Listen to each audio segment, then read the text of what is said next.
Hey guys, tonight we drift back in time. Farther than your last late-night doom scroll, farther than the glow of your phone screen, and into a place where the morning mist curls low over still waters. You're standing at the edge of Lake Texcoco, the heart of central Mexico, long before skyscrapers or tacos al pastor were ever a thing. The air is damp and cool, smelling faintly of wet reeds and the faint sourness of standing water. And let me just say, if you were suddenly dropped here in your comfy hoodie and sneakers, you probably wouldn't survive. There's no Wi-Fi, no coffee shops, and the mosquitoes are basically tiny winged demons with no chill. So before you get comfortable, take a moment to like the video and subscribe, but only if you genuinely enjoy what I do here. And I'd love to know, where are you listening from right now? Drop your location and the local time in the comments, because I always find it oddly soothing to see this little constellation of night owls and early risers across the world. Now, dim the lights. Maybe turn on a fan for that soft background. And let's ease into tonight's journey together. The water stretches before you, silver under a pale dawn sky. You hear the faint lapping against muddy banks and the distant croak of waterbirds. The surface is glassy in places, rippling, in others where hidden fish dart beneath. Imagine standing barefoot at the shore. Soft mud squelches between your toes, cool and a little slimy, like stepping into an abandoned smoothie. A low mist clings to everything, blurring the line between earth and water.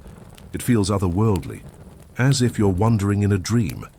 You glance up, and beyond the fog, faint silhouettes rise, small islands dotting the lake. They look fragile, like floating shadows, and yet on those islands, people are already moving.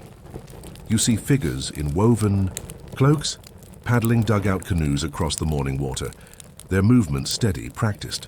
Their paddles slice through the surface with a soft shik-shik, the sound carrying across the lake.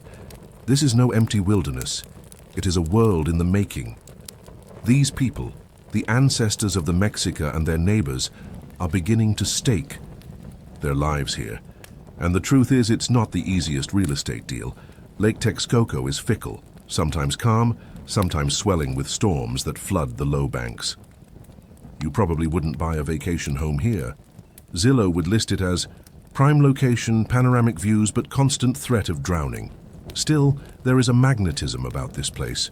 You can feel it in your lungs, every breath heavy with damp air. The people you watch are not running away from the difficulties. Instead, they are moving deeper into them, as if drawn by something. Opportunity, sacred destiny, or maybe just stubborn human resilience. Historians still debate the exact reasons why the Mexica and their neighbors clung to these lake shores. Some argue it was the promise of fertile soil, others that sacred visions and prophecies guided them here. You, standing on this misty shore, simply sense the pull. The air feels charged, like the moment before a thunderstorm. A group of children nearby squeal with delight as they splash into the shallows, chasing after tiny darting fish. Their laughter mingles with the honking calls of white ibises as they lift off into the pale sky. You feel a pang of recognition. It's not so different from kids at a modern beach shrieking when cold waves nip their ankles, except here the parents don't have folding chairs or sunscreen, just quiet patience and eyes that have learned to read the moods of water. Somewhere across the lake, drums begin to beat. Slow, steady, resonant. The sound echoes against the water, vibrating in your chest like a deep heartbeat. You realize you're listening to ritual, dawn prayers carried on sound and smoke. The faint fragrance of copal resin drifts over the water, sharp and sweet, mingling with the lake's earthy musk. It's grounding in a way, as if the scent is stitching together the waking world and the sacred one. Now, imagine the light shifting. The sun's first rays slice through the fog, painting streaks of gold across the water. Tiny ripples shimmer like scattered coins. For a moment, the lake seems alive, not just with fish and birds, but with something larger. The Aztecs themselves once believed lakes to be living entities, realms of spirits and gods. Standing here, it's hard not to agree. You follow one, canoe gliding past, the paddler's movements smooth and unhurried. He's ferrying bundles of reeds tied with rope, their green stalks dripping water. They'll be woven into mats, shelters, and even the first floating rafts that people will dare to plant upon. You lean closer, listening to the splash of droplets falling back into the lake, the squeak of wet rope, the sigh of reeds rubbing together. It's strangely hypnotic, like a lo-fi playlist recorded centuries before YouTube existed. Farther along the shoreline, you see early homes, low huts made of reeds and mud, crouched like birds' nests. Smoke curls upward from small cooking, fires carrying the smell of maize porridge and roasted chilies. Your stomach growls a little, because somehow, even in ancient history, breakfast still smells amazing. A man steps outside one hut and stretches. His cloak hangs loosely, patched and faded, but his posture is upright. He looks out across the water with the weary pride of someone who has carved survival out of mud and reeds. Behind him, his partner scatters maize kernels for ducks that waddle eagerly, flapping their wings. The domesticity feels oddly familiar. You half expect to see someone yelling about missing socks. Instead, it's ducks, which honestly is kind of better. But don't be fooled. Life here is not a serene lakeside Airbnb. The water brings danger as much as bounty. Sudden storms whip the surface into whitecaps. The lake is brackish in parts, salty enough to kill certain crops, yet fresh enough elsewhere to sustain fish. People must constantly negotiate its moods, patching huts, digging canals, and praying their efforts aren't swept away. You can almost hear the sigh in their voices. Not another flood, seriously. It's a timeless complaint like us. Today groaning when the Wi-Fi drops mid-video, and yet amid the challenges, beauty thrives. Look closer at the shoreline. Patches of wild flowers cling stubbornly to the mud. Bright yellow blossoms flare like sparks in the grey morning, their petals trembling with dew. Bees buzz lazily between them, ignoring you completely. These flowers are more than decoration. They're hints of what's to come, the seed of an idea that will bloom into floating gardens. But for now, they are simply part of the Misty Lake's fragile ecosystem, one thread in a web that humans are just beginning to tug. Off to your left, a heron stands motionless, legs thin and bony, its eyes fixed on the water. It waits, patient, before striking lightning fast to catch a fish. You hear the splash, the faint crunch of bones in its beak. The cycle of life plays out silently all around you. The people here know they are woven into it, not separate. As you stand in the damp air, you realize this mist is more than weather. It's metaphor. It blurs the lines, hides the future, softens the edges of things. The Aztecs can't see clearly what lies ahead, just as you can't. And yet they move forward anyway, paddles dipping, huts rising, fires crackling, and if you listen closely, so closely that you almost have to hold your breath, you can hear whispers carried in the mist.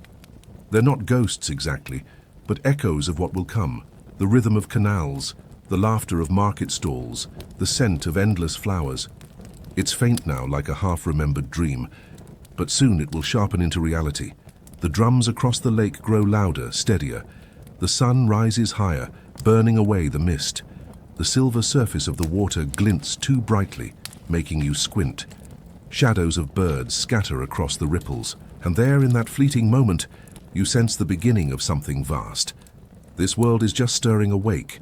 Its gardens do not yet float, its canals do not yet hum with traffic.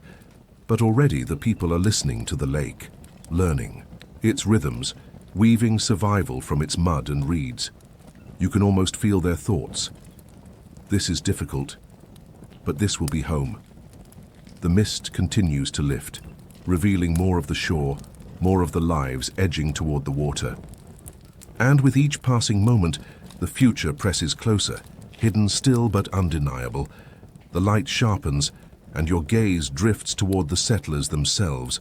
Their struggles with shifting ground are about to begin. The mist has lifted, and the fragile outlines of life on the shore of Lake Texcoco come into sharper relief. You feel the shift instantly. It's no longer a dreamlike morning where everything is blurred into fog. Now the ground under your feet is exposed for what it truly is, treacherous, unstable, and more like a sponge than solid earth.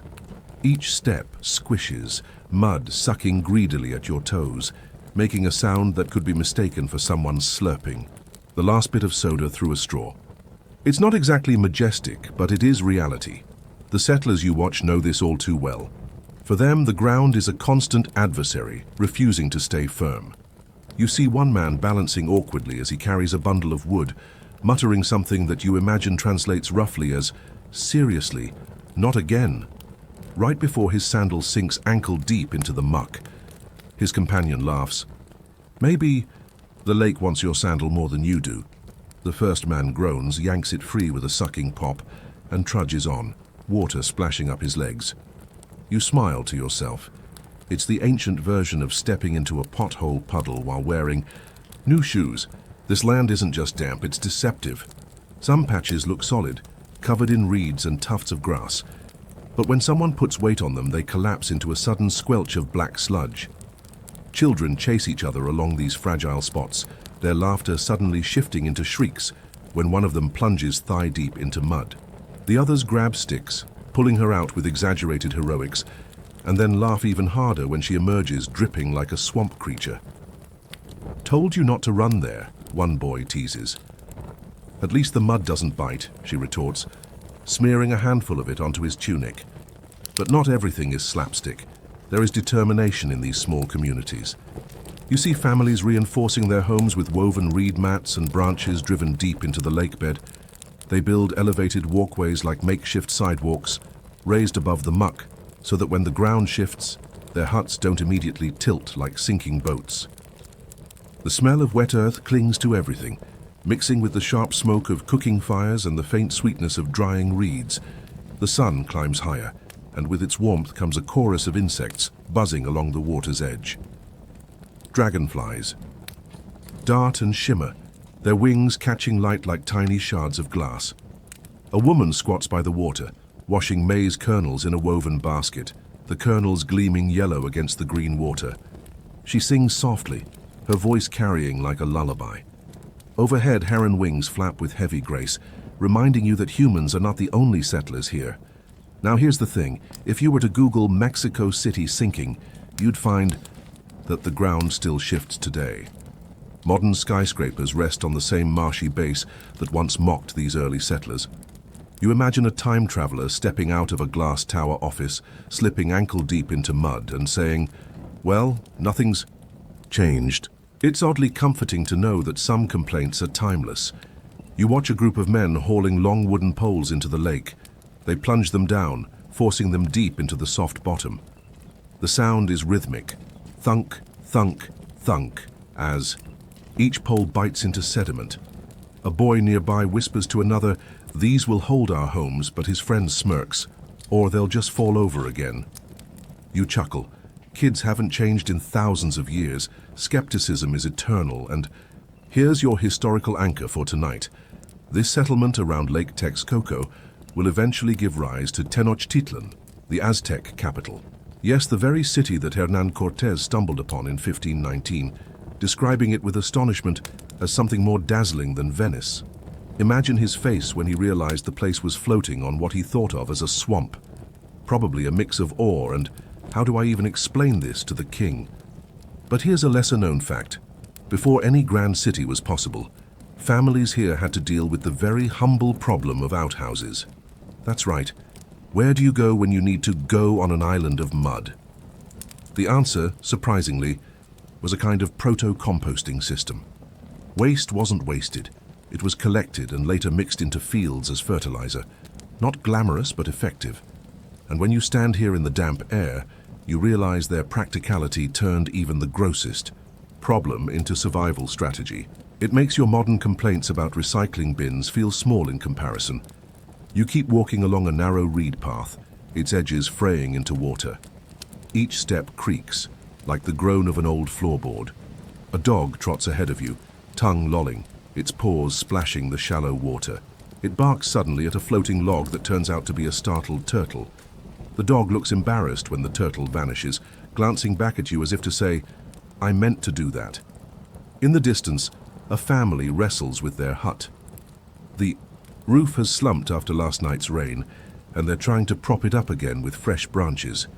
"Lift higher," the father calls, straining, while the mother balances on a log, pushing the roof beams into place. A young girl shakes her head. "It's just going to sink again when the storm comes," she mutters. The father grins despite his effort. "Then we'll just build it again. The ground may shift, but so do we.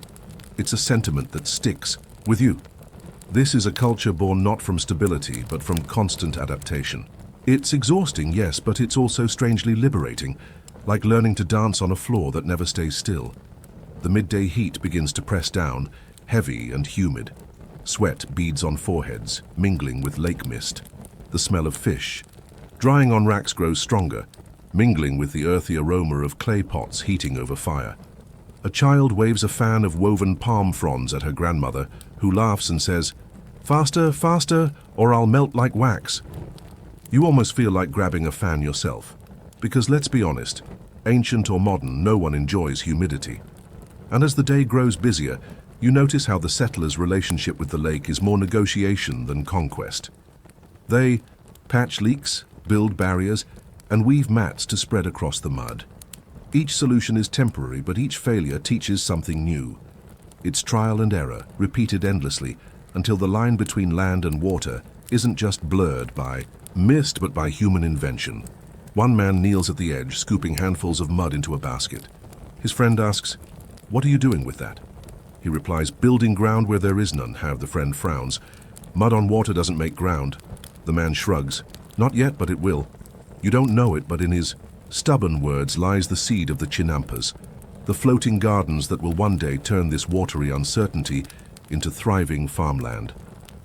Historians still debate exactly how those early experiments began, whether they were born of necessity, accident, or deliberate planning. But standing here watching mud smeared on woven reed mats, you can imagine the moment of realization. This isn't just survival, it's possibility. Evening begins to fall. The golden light slants low, turning the water bronze.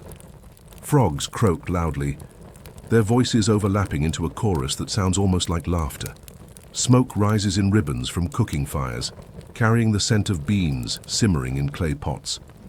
People gather along the walkways, sharing food, sharing stories. One elder raises his voice, recounting an old tale of a god who walked across these waters and declared them sacred. The younger listeners nod, half reverent, half distracted by the ducks trying to steal their tortillas. And you feel it again, that mixture of humor, hardship, and hope that defines this place. The ground may be shifting under their feet, but the people are learning to shift with it. They laugh at the mud, argue with the water, and carry on building anyway. The last light fades, and torches flicker along the reed paths. Reflections dance across the water, stretching and bending with every ripple. And just beyond the glow, you see the first outlines of rafts tied to the shore, fragile, woven, experimental. They bob gently in the water, as if waiting for something. More the settlers on shifting ground are not finished yet. The first rafts of reeds are about to drift into view. The night air is damp but calming, filled with the low chorus of frogs and the flicker of torchlight rippling across black water. And there, moored to the edge of the settlement, you notice them, thin rafts of reeds, bobbing gently like oversized doormats afloat in the lake. They don't look like much at first glance, just bundles of stalks tied together, but to the families gathered around them, these flimsy platforms are a bold experiment. The reeds themselves give off a faint grassy smell, fresh but tinged with lake water that clings to them like sweat on a humid afternoon. Men kneel on the edges, tightening fiber ropes, while children crouch low, giggling nervously as they test the wobble with their hands. One boy whispers, "It floats, for now," and his sister retorts, "So do turtles." But turtles don't. Sink when you step on them. You can't help but laugh quietly. Siblings in every century are professional critics. You edge closer, careful not to slip into the water. The cool air brushes your skin, and the sound of reeds creaking under. Weight is sharp against the otherwise gentle night. A man cautiously places one foot on the raft, shifting his weight as the platform dips and sways. The crowd around him holds its breath. The raft steadies barely, and he grins triumphantly. "See, it floats," he announces. From the back, someone mutters, "So does driftwood," until it doesn't. The next morning, light breaks soft and gold across the lake, and the rafts are still there, swaying lazily but intact. That alone is cause for celebration. A group of women approaches with baskets of mud, scooping it carefully onto one of the reed mats. You watch the way the dark muck spreads across the surface, heavy, but somehow holding. "We'll grow food." "Here," one says firmly. Another shakes her head. "Food? Maybe weeds." The first smiles slyly. "Then we'll eat weeds until they turn into corn." The smell of wet soil mingles with smoke from nearby cooking fires, creating a rich, earthy perfume that reminds you strangely of a gardening store in springtime. Except this is far less organized. Piles of reeds, heaps of mud, clay pots, and children's footprints crisscrossing everywhere. It's the ancient equivalent of a messy garage project, the kind where everyone has advice, no one agrees, and somehow it still works out. As you stand there, you realize how audacious this act is. They're not building on land, they're making new land, on water, out of grass. It feels like one of those DIY projects where halfway through you ask, is this genius, or is this how we end up on a blooper reel? And yet, little by little it holds. The morning hum of insects rises with the sun, and the water glints like molten metal. Canoes drift past, their paddlers slowing to watch the spectacle of floating mud gardens. One man calls from his canoe, "That won't last a moon cycle." A young builder shouts back, "Then we'll build another one." And everyone on shore laughs. You notice that even skepticism here is softened by humor, because when your world is reeds and mud, you learn to laugh at failure before it laughs. At you. And here's your historical anchor for this stretch of story. Centuries later, these first rafts will evolve into chinampas, the floating gardens that made Tenochtitlan one of the most productive agricultural cities on Earth. Chroniclers like Bernal Diaz del Castillo would marvel at them in the 16th century, describing entire fields afloat with flowers and crops. To him, it looked like magic. To the people you're watching now, it's just trial and error mud work. But let's pause on a lesser-known fact. The reeds they're using, tules, weren't just for rafts. They doubled as raw material for mats, sandals, and even padding for sleeping. Imagine IKEA, but everything is made from swamp grass. If you ever complain about your lumpy mattress, remember that someone once thought a bundle of reeds was a perfectly decent bed. Historians still debate exactly when the shift from fragile reed rafts to full chinampas occurred. Was it a gradual realization as rafts grew bigger, thicker, more layered with mud? Or was there one clever inventor who said, "Wait a second, what if we anchor them with poles and let plants root through?" No one knows for sure, but here in this moment, you sense the spark of possibility catching. By midday, the settlement is buzzing. Some rafts wobble dangerously, dumping mud back into the lake with an unceremonious splash. Children squeal and scramble to catch floating baskets, while adults shake their heads and start again. One woman smirks as her neighbor's raft tips. "Looks like your corn prefers swimming." The man replies without missing a beat. "Then I'll plant fish instead." The heat presses down, thick and sticky. Sweat clings to foreheads, and the lake reflects sunlight so bright it forces you to squint. You hear the rhythmic slap of paddles as canoes ferry more reeds, bundles stacked so high they wobble precariously, like someone overloading a grocery cart. The smell of roasted chilies drifts across the water, sharp and comforting, reminding you that no matter how much mud slides around, mealtime is still sacred. Nearby, a boy experiments by pushing his little dog onto one of the rafts. The animal freezes, legs stiff, eyes wide as the platform wobbles beneath him. The boy laughs. See, it floats even with him. The dog, unimpressed, leaps back into the water with a splash, then shakes himself violently all over his owner. "Traitor!" The boy sputters, dripping. You can't help but grin. Dogs have been undermining human plans for thousands of years. Later in the afternoon, the community gathers to watch as the boldest group hauls clay pots of beans and amaranth onto a raft. Carefully, they press seeds into the mud layer. The air hums with expectation. A woman whispers to her daughter, "Someday this will be a garden." The girl frowns, but it looks like dirt on sticks. The woman pats her head. So does every beginning. It's a profound moment dressed in simple words. What you're witnessing is not just survival, but the first rehearsal for abundance. From these fragile reed mats, entire floating fields will one day bloom, heavy with corn, squash, flowers, and herbs. Right now, though, it's just mud and hope. As evening falls, the lake calms. The reeds sigh with each ripple, and smoke curls. Upward as families cook their meals. The air cools and you pull your shawl tighter against the rising breeze. Torches light the shoreline once again, their glow catching the reeds in warm amber. The rafts bob in the half-dark, steady and uncertain all at once. People sit nearby, trading stories, teasing each other about who built the least sinky raft.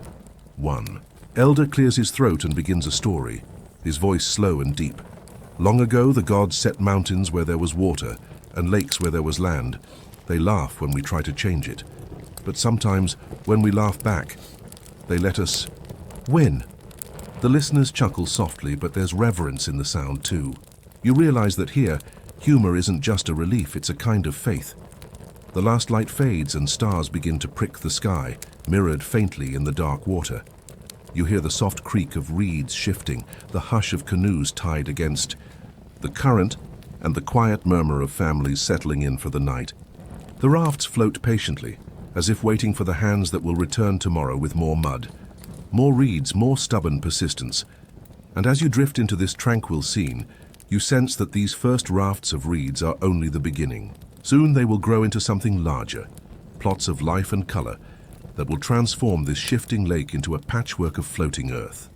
The lake smells different in the morning, less of smoke and reeds, more of wet stone and cool breath rising from the water.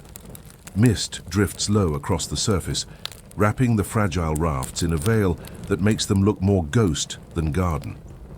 You hear the slow rhythm of poles splashing thunk-thunk as men and women ferry themselves out to the floating mats. Today is not for laughter or dog experiments. Today is about keeping these rafts in place before the wind carries them halfway across the lake like runaway pool toys. The air is crisp, the kind that makes you pull your cloak tighter and wish you had coffee, or at least a travel mug with hot chocolate. Instead, you settle for the damp chill biting your cheeks and the sound of a woman muttering, "Hold it steady, hold it. No, not that way," as her canoe tips dangerously while carrying a load of sharpened poles. You lean closer to watch. These poles are long, stripped tree trunks, their ends darkened from fire hardening. They smell faintly of char and sap, a woody sweetness that cuts through the lake's mineral tang. With careful teamwork, two men lift one upright and balance it on the raft's edge. One grins nervously at the other. Ready? Depends. Ready to sink or ready to work? Both. They laugh, but only briefly, because now comes the hard part. With a deep exhale, they drive the pole down, ramming it through reeds, through mud, through water, until it bites the unseen lake bed. The impact vibrates up through the wood, a dull boom you can feel in your ribs. The raft shudders, then steadies. A cheer rises from nearby canoes, sharp and bright in the morning air. Anchoring. It's simple, but revolutionary.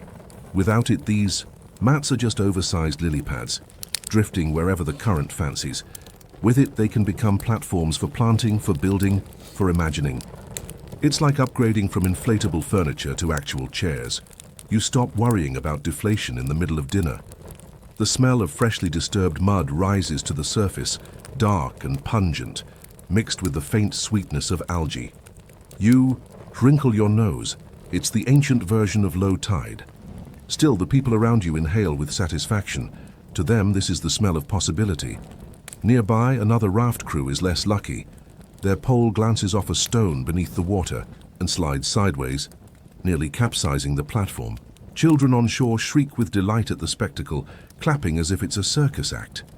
One boy yells, "Again, do it again." The exhausted man on the raft growls, "Come help and you'll see how fun it is." By midday, the sun beats, down hard, pressing heat into your shoulders. Sweat trickles down backs, dampening tunics. Canoes ferry more poles, their silhouettes sharp against the glittering water.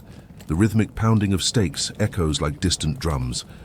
It feels strangely ceremonial, as if every thud is a heartbeat of the new land being born. And here's your history checkpoint. When Hernán Cortés arrived in 1519, He and his men were astonished at the stability of the chinampas. They wrote about walking on them as though they were solid land, amazed that these gardens were not fixed islands, but anchored rafts layered with earth. Imagine their surprise, marching into what felt like farmland, only to realize the ground beneath was floating. For soldiers used to stone castles and cobbled streets, it must have felt like stepping into a magic trick. But here's the unusual fact you probably don't hear in class. These poles weren't always just anchors. Many were willow or ahuejote trees, chosen because once planted, they kept growing. Their roots gripped the lakebed, their trunks thickened, and their branches offered shade. It wasn't just anchoring, it was literally planting living fences to keep the gardens in place. Pretty smart, right? Instead of nails and rope, they used biology itself as reinforcement. Historians still debate exactly how early this tree anchoring method became common. Was it planned genius from the start, or happy accident when someone noticed a stake sprouting leaves? Whichever it was, you can almost imagine the surprise of a settler pointing at a pole weeks later and saying, guys, this one's alive." The day wears on. You hear the clatter of tools against wood, the groan of ropes tightening, the splash of bodies diving to adjust stakes by hand. The water is cold enough to sting, making you gasp even from the shore. One teenager surfaces, hair plastered to his face, grinning as he holds up a dropped mallet. "Told you I could find it," he shouts. His mother scolds, "Find your shoes next time instead." The smell of roasting maize drifts across from the settlement, reminding everyone to pause. Workers sit in canoes, chewing tortillas, passing gourds of cool water between them. The air hums with cicadas now, their shrill chorus blending with laughter. One man jokes, "We should just tie the rafts to turtles. They move slower than the wind." Another replies, "And they're better listeners than you." After the break, the work grows steadier, more confident. You watch as one raft, fully anchored, no longer sways with the current. Its edges lap gently against the poles, a soft slosh-slosh, like waves against a dock. Children scramble onto it, squealing as the surface barely trembles. A girl plants her hands in the mud and pulls up a dripping fistful, smearing it on her brother's arm. He chases her, slipping, their laughter carrying across the water. By late afternoon, the sky begins to darken with gathering clouds. A breeze ruffles the lake, sharper now, tugging at hair and cloaks. The anchored rafts hold firm, while the untethered ones drift nervously toward the reeds. The difference is clear: security versus chaos, order versus drift. It's the same feeling as watching your neighbor's tent collapse in the middle of a camping trip. You suddenly appreciate the value of good stakes. The storm breaks with a low rumble of thunder. Raindrops hit the lake in a hiss, cool and sudden, plastering hair to faces. The anchored rafts bob but hold.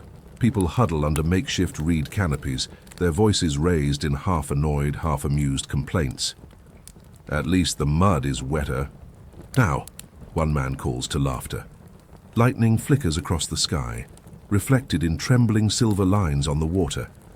For a moment, the rafts glow in that strange light, fragile yet steadfast, their poles like spears piercing down into the hidden depths.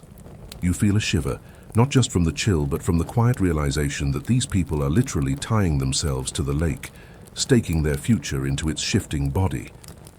As the rain eases, torches spark back to life along the shore. Their smoke mixes with petrichor, that rich scent of wet earth and reeds.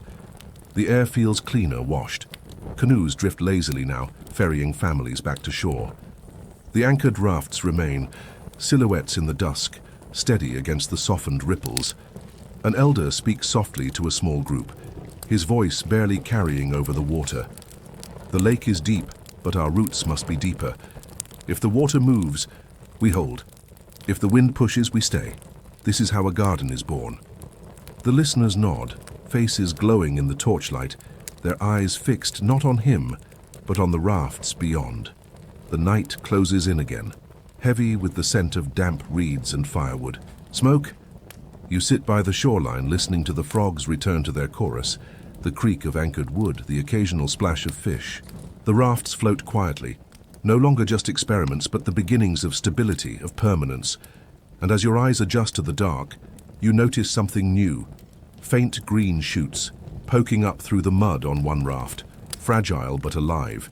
They sway with the night breeze, hinting at what's to come, not just floating mats but living fields tethered to the depths. The morning haze lifts slowly, like someone pulling back a damp blanket, revealing the anchored rafts glistening with dew. The air is heavy with that mineral-rich lake smell, the kind that clings to your nostrils and makes you wish Fabrezi had been invented a few centuries earlier. You watch as families push canoes out once more, this time carrying not poles or reeds but shovels, baskets, and bundles of sticky earth. Today, the task isn't keeping the rafts in place. It's weighing them down, layer by layer, until flimsy mats begin pretending they're real land. If you tried stepping on one now, let's be honest, you probably wouldn't survive here. One wrong move, and you'd sink ankle deep into a soggy mess. Your sandals stuck forever like it got eaten by the world's hungriest marshmallow. So, before you get comfortable, take a moment to like the video and subscribe, but only if you genuinely enjoy what I do here. And hey, let me know in the comments, where are you watching from and what time is it right now in your corner of the world? Now dim the lights, maybe turn on a fan for that soft background hum, and let's ease into tonight's journey together. The soundscape today is a chorus of slosh slosh and squish squish, as mud is hauled from shallow banks and dropped onto the rafts. Each basket hits with a heavy plop, sending little geysers of lake water splattering across bare legs. The smell is rich, earthy, almost like wet clay mixed with compost.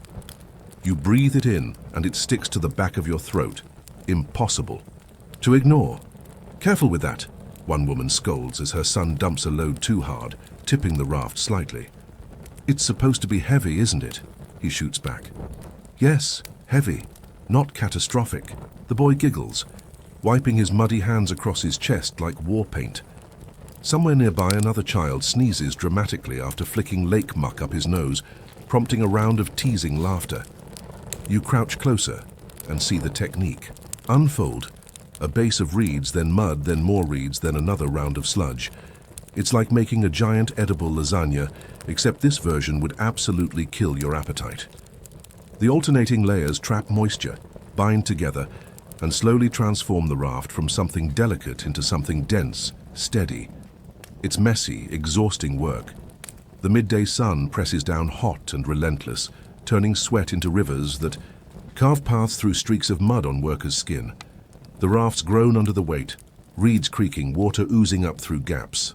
Yet the people keep at it, rhythmically, as if guided by an unspoken beat. The sight is oddly satisfying, like watching someone frost a cake, if the frosting were swamp sludge and the cake were the future agricultural engine of an empire. Here's where history nudges in. When the Spanish later wrote about these chinampas, they marveled at how fertile they were. Crops grew so abundantly that harvests could come up to 7 times a year. Imagine pulling off 7 harvests in a single space. That's like squeezing out every last drop of toothpaste until even the tube gives up.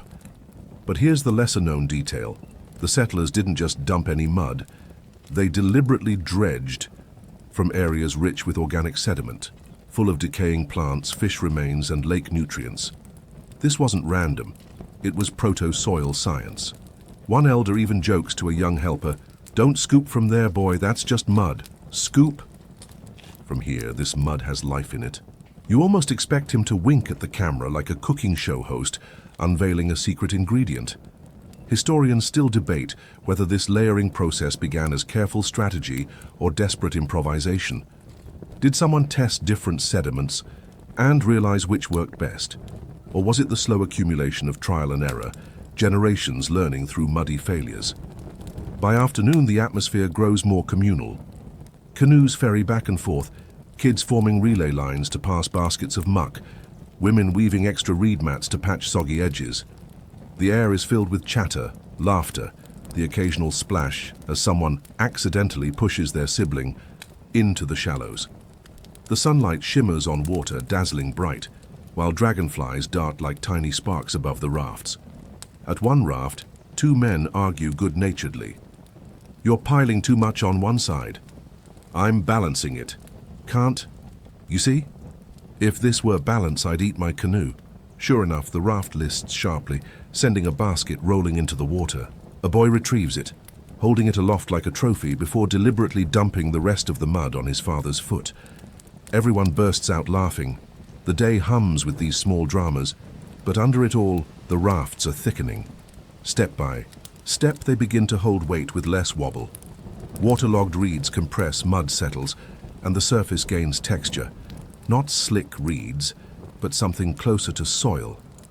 You run your hand across it, feeling grit and cool dampness, the faint vibration of trapped air bubbles rising beneath. By evening, smoke from cooking fires drifts over the lake, mingling with the musk of wet earth. The temperature drops, a chill brushing your arms, making the dampness on your clothes suddenly uncomfortable. People huddle close around hearths, eating roasted beans and maize, their voices soft after a long day. The frogs begin again, their low croaks resonating with the steady creak of the anchored platforms.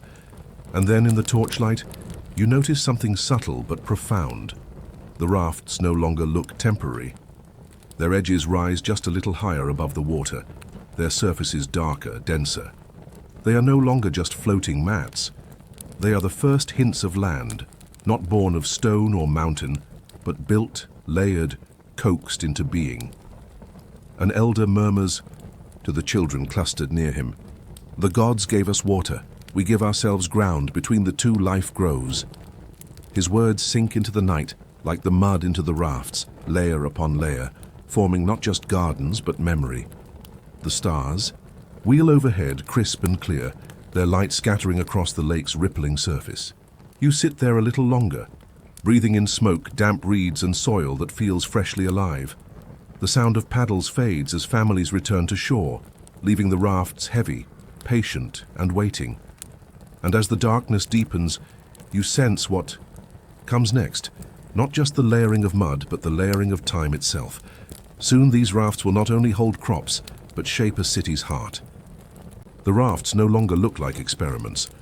In the grey-blue light of early dawn, with the mist low and clinging to the water, they look like dark rectangles rising from the lake. Awkward, squishy rectangles, sure, but still something solid. You drift closer in a canoe, the wooden hull knocking softly against reeds, and you catch the smell. Not the sharp tang of wet vegetation anymore, but a heavier, richer scent, like a garden that hasn't quite realized it's a garden yet. You dip your fingers into the mud-packed surface and it feels cool, gritty, faintly alive, almost like bread dough before baking. A bird calls overhead, sharp and high, and its echo bounces across the water. Somewhere behind you, a baby cries, then quiets as a mother hums low. The morning is calm, but there's a weight to it, a sense that something has tipped from maybe into forever. Families move across the surfaces cautiously, testing the new ground. Each footstep gives a small squelch, like stepping on an overfilled sponge. A man presses down hard with his heel, watching how the mud settles, but doesn't collapse. He grins, triumphant. "It holds." "Barely," another replies dryly, nudging a soft patch with his toe. "Try putting your whole ego on it." The first man smirks. "Then it will sink for sure." The laughter ripples across the raft just as the water does, little waves shivering at the edges. Children are already trying to race across the patchy surface, their sandals slapping mud, sending up sprays that hit legs and arms. Parents shout after them, voices sharp, but then laughter breaks through again, because really, how do you scold joy? You crouch to watch a girl plant her stick into the raft's edge. She presses with force, then tilts her head. "Like a real island," she whispers to herself. The phrase lingers in your ears like a prophecy.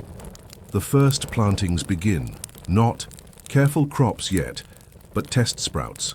Corn kernels, beans, squash seeds pushed into the damp soil. Fingers dig little furrows, cover them back over, pat them down gently. The mud is cool, leaving streaks on wrists and fingernails. The smell of soil mingles with wood smoke as fires flicker on nearby rafts, sending pale ribbons skyward. The sky itself is lightening now, gold cutting through mist, bouncing dazzling off the water. It feels like watching someone's dream harden into reality, awkward, unsteady, but undeniably there. And here's where history snaps its Fingers.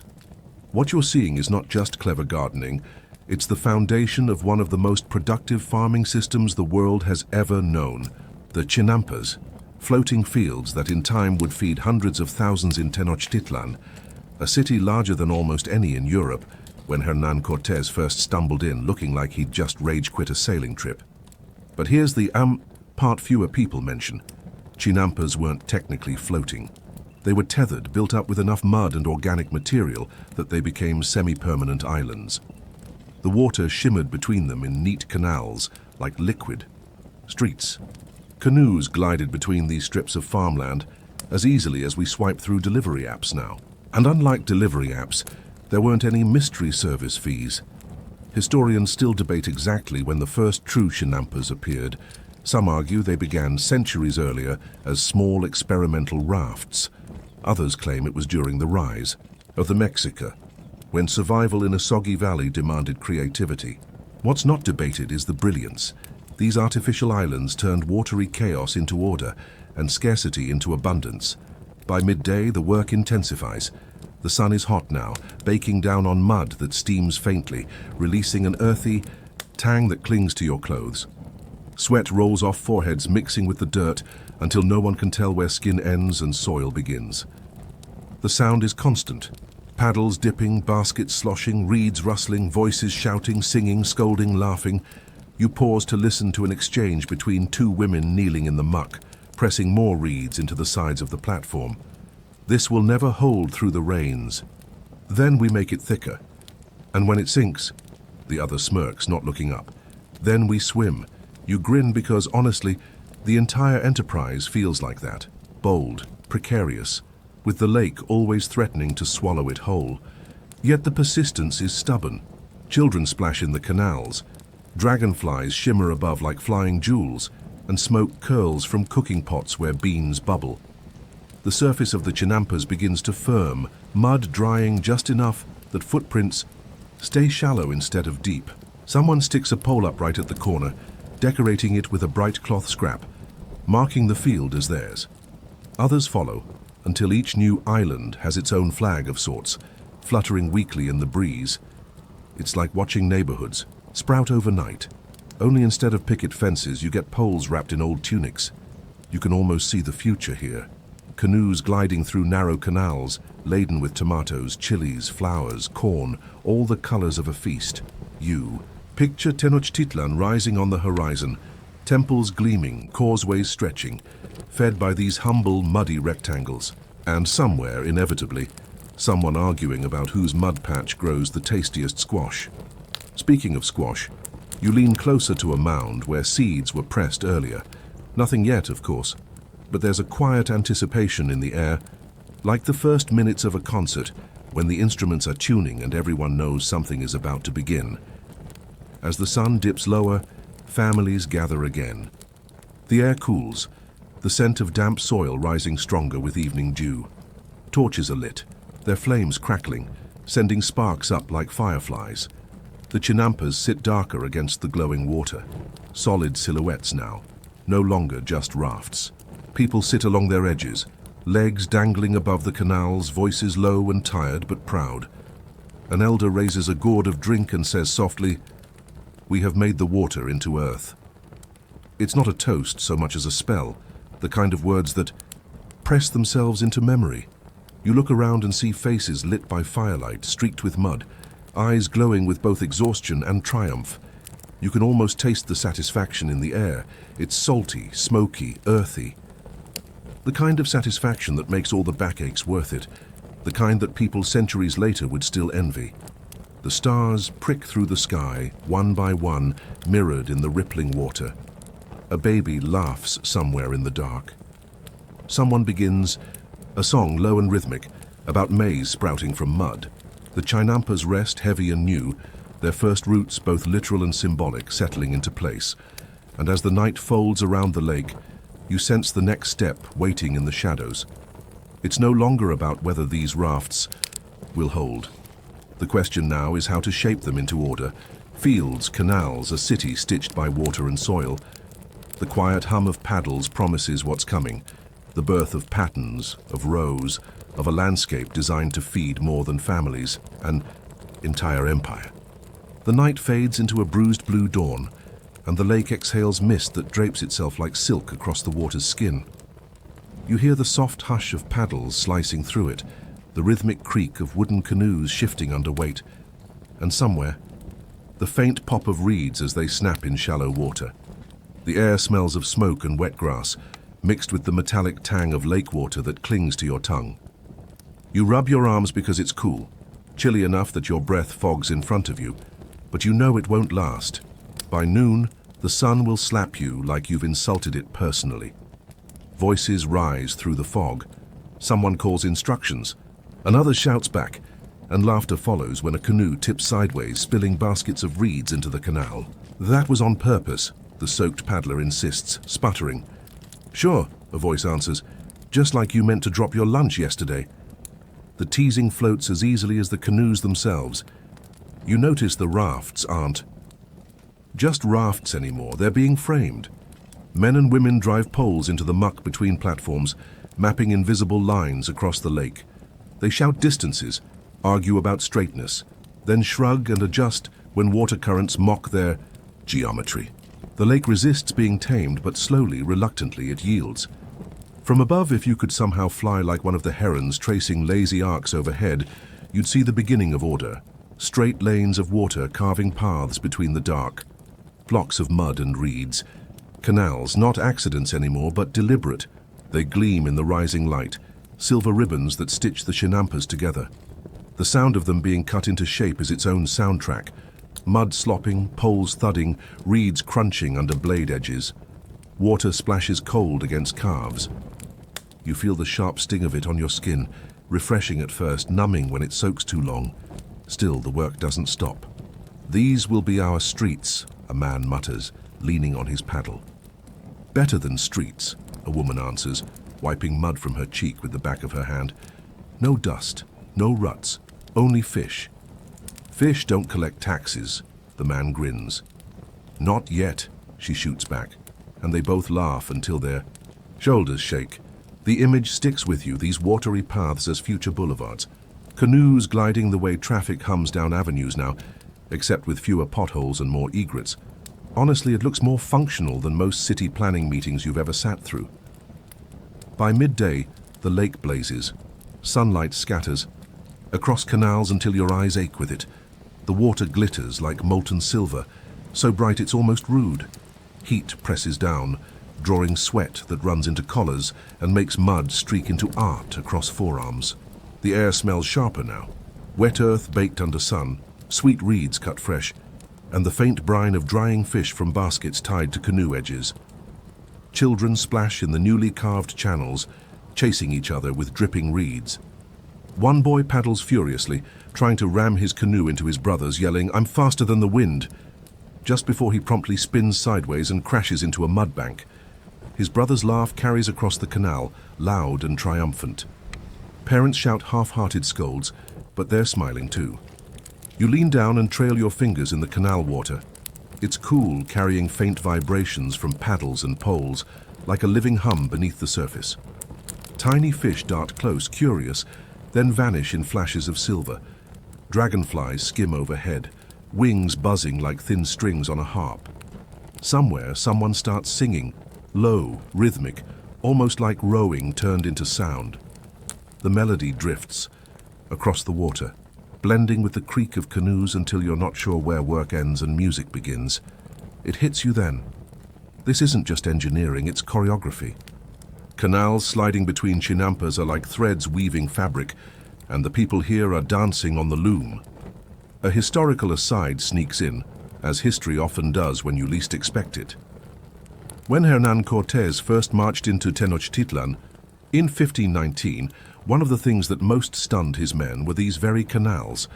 They compared them to Venice, though honestly, Venice didn't have floating cornfields and chinampas bursting with marigolds. Even jaded conquistadors who'd seen plenty had to admit it was dazzling.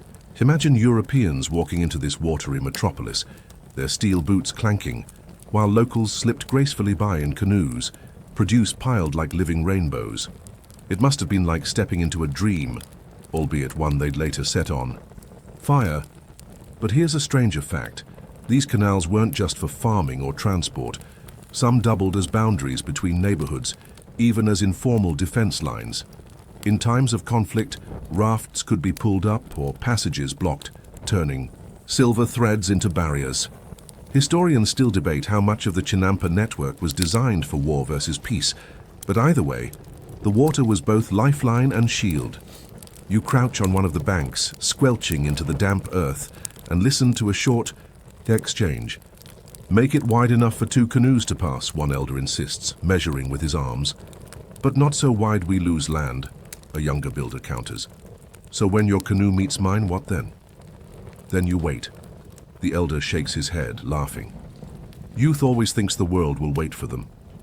It's a small moment, but it reminds you that these canals aren't only about practicality. They're about people negotiating space, deciding how to live together.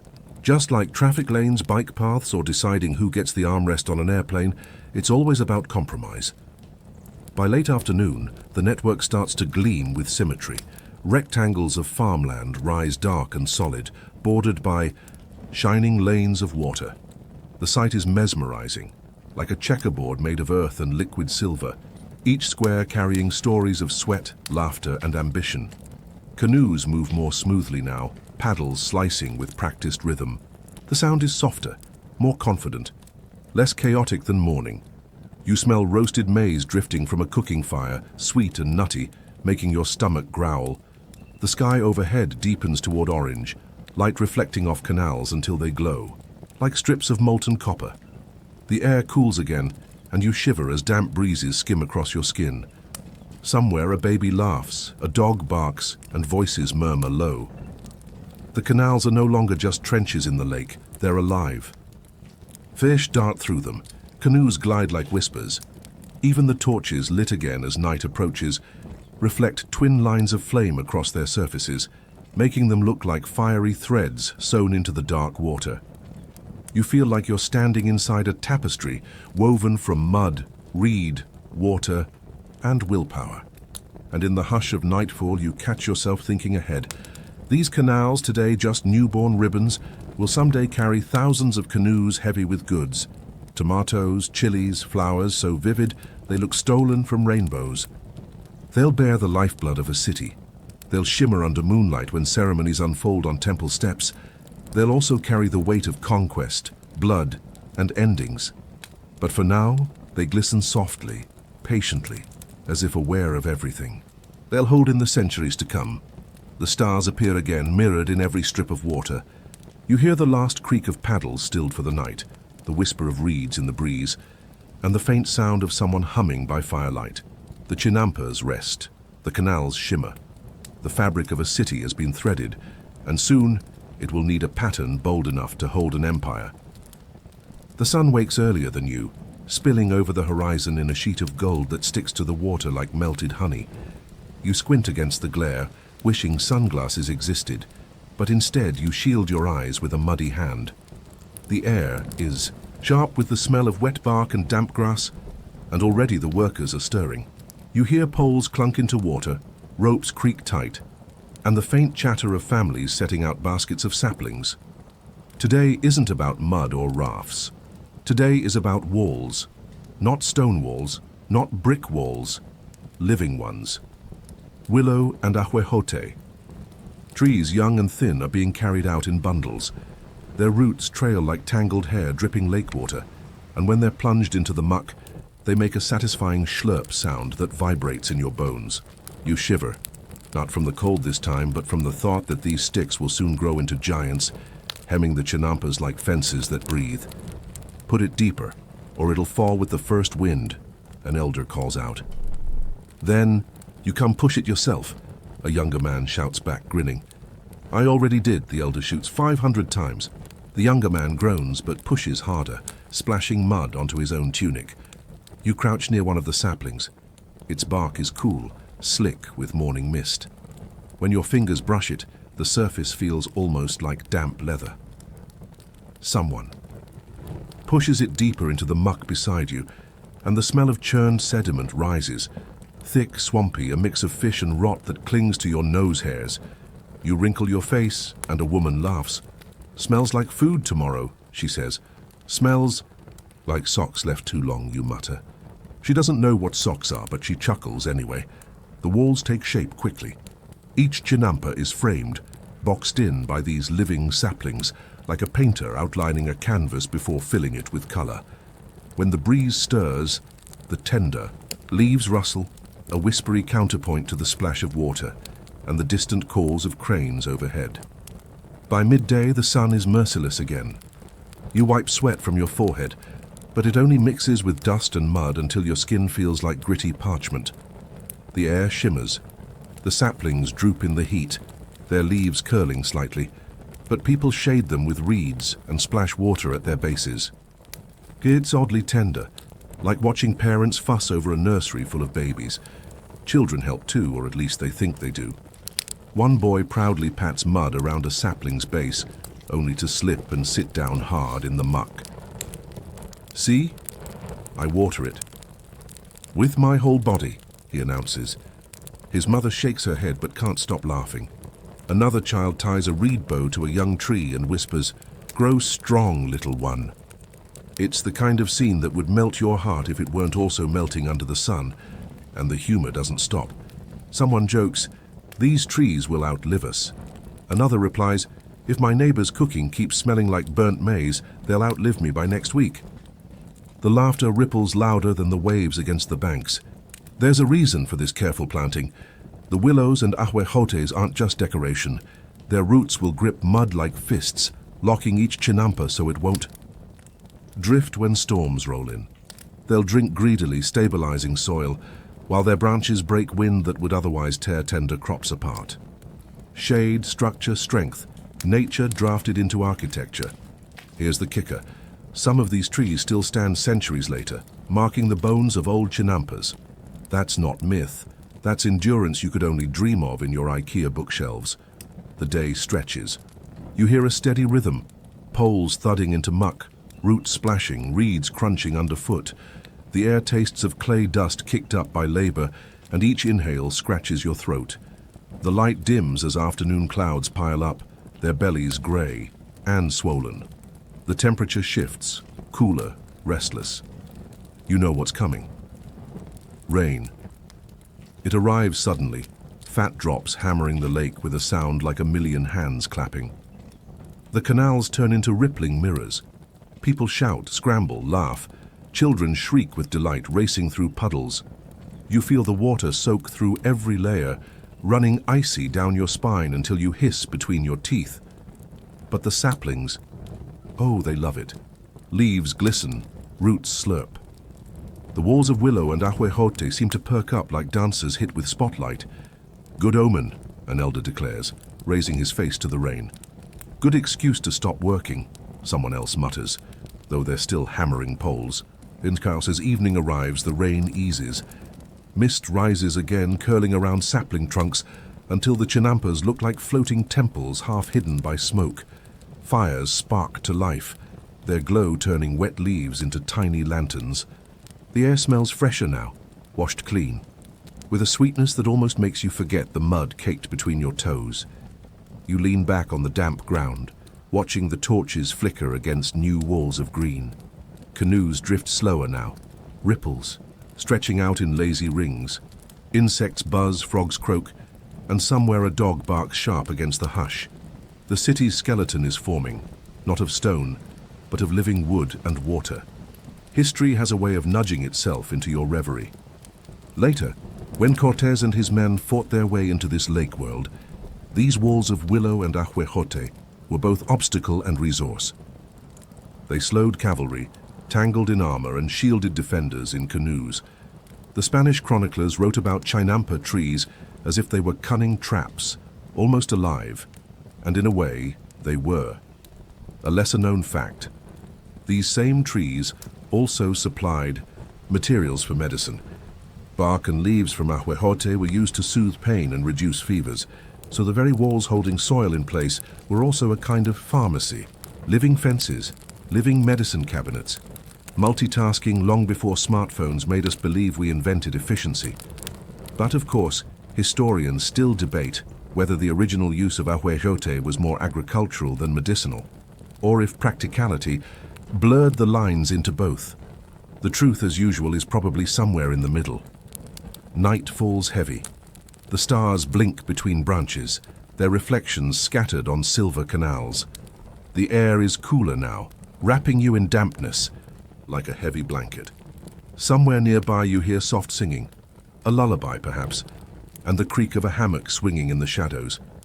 You realize that what began as rafts of reeds and mud has now sprouted skeletons of trees, walls of green that will grow taller, thicker, stronger, until the chinampas feel like rooms in a floating house.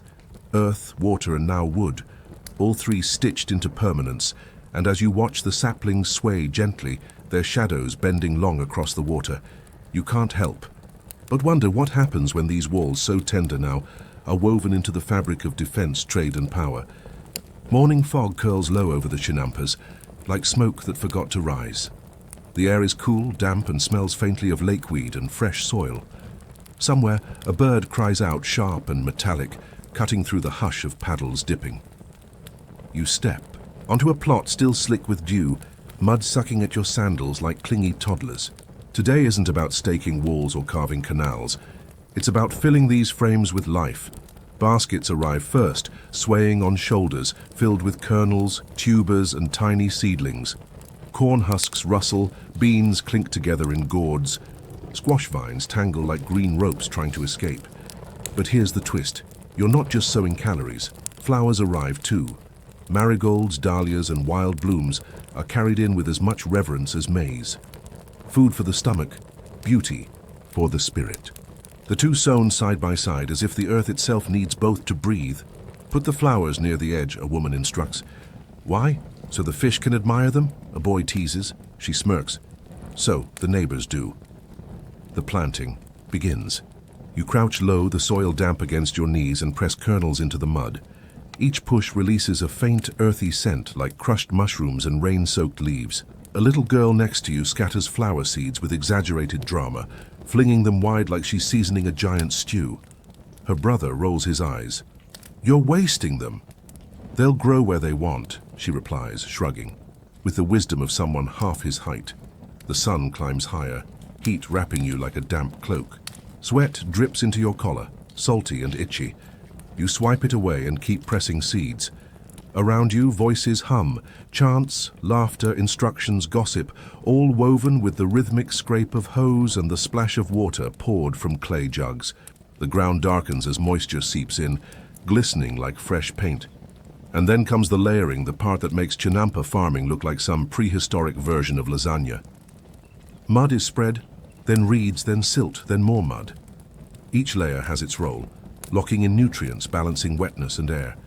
You watch hands move fast, practiced, scooping and patting. The smell is swampy sweet, like compost left too long, but also strangely fertile. Someone jokes, careful, bury your hand deep enough and it might sprout. Another voice fires back, better than your cooking sprouting legs and running away. The laughter rings over the water, mingling with the croak of frogs. By midday, the chinampas look less like mudflats and more like living quilts. Rows of corn shoots stick up like green combs. Beans curl around willow poles already reaching.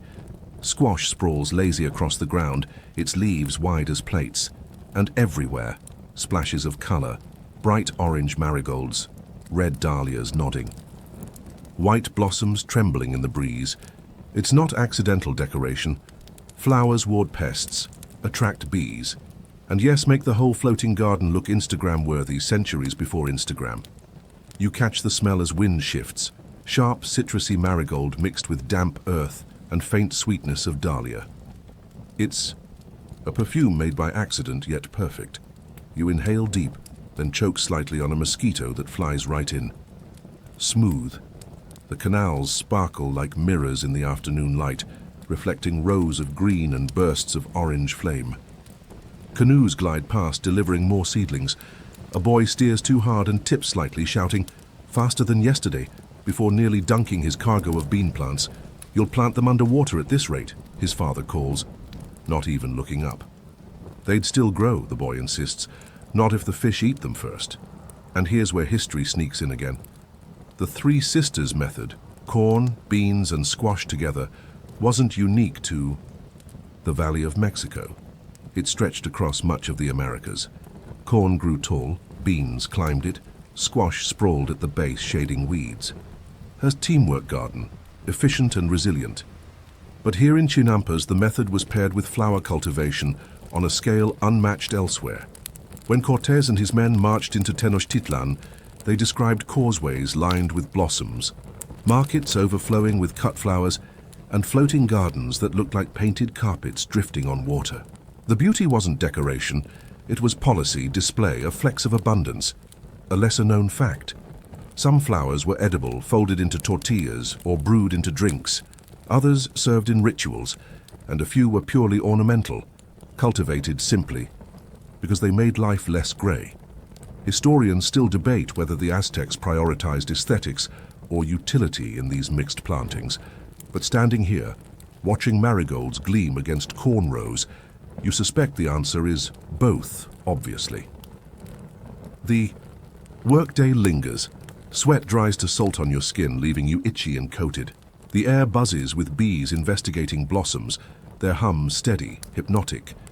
Dragonflies zip overhead, flashing iridescent blue. The sun lowers, painting the canals in molten orange, and shadows stretch long across the water. Children chase each. Other along the narrow banks, their shrieks echoing, until one tumbles sideways into mud with a glorious splop. The splash paints 3 others head to toe. "You look like statues now," a girl cackles, pointing at her brown-caked brothers. "Statues of stink," one retorts, slinging mud back. As evening drapes itself over the lake, the chinampas transform. The flowers glow in the torchlight, bright halos in the dusk. Crops sit quiet, their leaves trembling slightly in the night breeze. Canoes tie off, paddles stacked. The smell of smoke, roasted maize, and blooming flowers mingles in, the air heady and warm.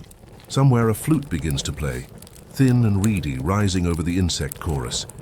You sit on the damp ground, legs sore, watching torchlight flicker across rows of corn and petals. The combination feels deliberate, like food and beauty aren't. Separate tasks, but one woven act. Sustenance for the body, delight for the eyes, offered in the same soil. Someone murmurs nearby, "These gardens will feed our children, and the flowers will feed their spirits." Another replies softly, "And the gods will see both." You lean back, stars beginning to emerge overhead, their reflections broken in the ripples of canals. The chinampas no longer look like experiments or half-formed fields. They look like paintings, bright, orderly, alive. And as the night deepens, you realize the city is no longer just growing food. It is cultivating beauty, weaving survival and art into one green floating tapestry. And tomorrow, where there are flowers and food, there will also be markets. Voices haggling, colors spilling, and abundance measured not just in harvests, but in trade. The first thing you notice is how time itself feels stitched into the mud of the chinampas. It isn't just rows of corn or flowers that grow here. It's the pulse of the year, beating with the rise and fall of water, the tilt of the sun, and the whisper of wind over reeds. Each season leaves its signature. Spring with its soft rains and green haze, summer with its glaring heat, autumn with its smoky skies, and winter with its sharp-edged mornings that bite at your nose. You live, all of them here in this watery city. The spring rains arrive first, and they don't ask politely. Clouds roll in with the drama of a rock concert, thunder grumbling like an old man who's been ignored too long. Then comes the deluge, thick, warm drops hammering the water until the canals look like they're boiling. You crouch under a woven, matte roof, the smell of wet willow bark sharp in your nostrils, while fields drink deep and seedlings practically cheer. A boy sticks his tongue out to taste the sky, giggling until his mother shoos him back under cover. "Don't swallow the storm," she chides. "But it tastes like flowers," he insists, eyes wide. "Spring is the season of frantic green. Every chinampa bursts upward like it's in a growth competition you didn't sign up for." Corn. Shoots spear the air. Beans curl around their stalks, and squash spreads like it's trying to claim real estate. Even the flowers join in. Marigolds scatter flame across the edges. while dahlias puff out like fireworks. You walk the rows, brushing leaves that squeak under your fingers, their surfaces waxy, still damp from rain. Bees hum so loud it sounds like the whole garden is vibrating. You smell crushed mint where someone stepped too hard, its sharp coolness slicing through the humid air. And overhead, sunlight leaks through patchy clouds, creating spotlights that sweep across the fields like nature's own stage lighting. If Broadway were mud and mosquitoes, this would be it. By midsummer, the rain eases, but the heat settles in like a clingy guest. The air is thick, sticky, almost chewable. Sweat runs down your back, and even the willows droop, their leaves limp and tired. You fan yourself with a woven mat and mutter about inventing air conditioning 500 years too early. Children splash in the canals, their laughter echoing like bells. The water is warm, almost soup-like, smelling faintly of algae and sun-baked mud. You dip your hands in anyway, letting dragonflies skim your knuckles. Canoes drift lazily by, piled high with maize ears fattening in their husks, green squashes, heavy enough to sink a careless boat. One man wipes his brow and sighs. "If it gets any hotter, I'll grow roots right here." A woman answers, "Then we'll plant beans on you, at least you'll be useful." Summer isn't all sweat and shade-seeking, though. It's also the season of abundance. Markets bustle with overflowing baskets. Tomatoes, chilies, amaranth and cut flowers so fresh they drip dew onto the mats. The noise is constant. Vendors shouting prices, customers laughing, babies wailing, dogs barking. The smell is a mix of roasted maize, chili smoke and crushed petals. You wander between stalls, fingering glossy red chilies, inhaling the sweet musk of ripe squash, brushing petals soft as silk. Someone thrusts a roasted cob into your hand, hot and buttery, the kernels bursting like fireworks on your tongue. Another hands you a garland of marigolds, bright enough to light your face. It's here you remember a famous moment, when Hernán Cortés walked into Tenochtitlan in 1519 and marveled at its markets. Thousands of people, endless goods, all organized with mind-bending efficiency. He claimed it rivaled anything in Europe, and standing here, in the thick of sound and smell, you realize he wasn't exaggerating. By autumn, the mood shifts. Smoke lingers in the air from hearths lit early against the cooling nights. The sunsets turn dramatic, painting the lake orange and purple, mirrored in the still canals.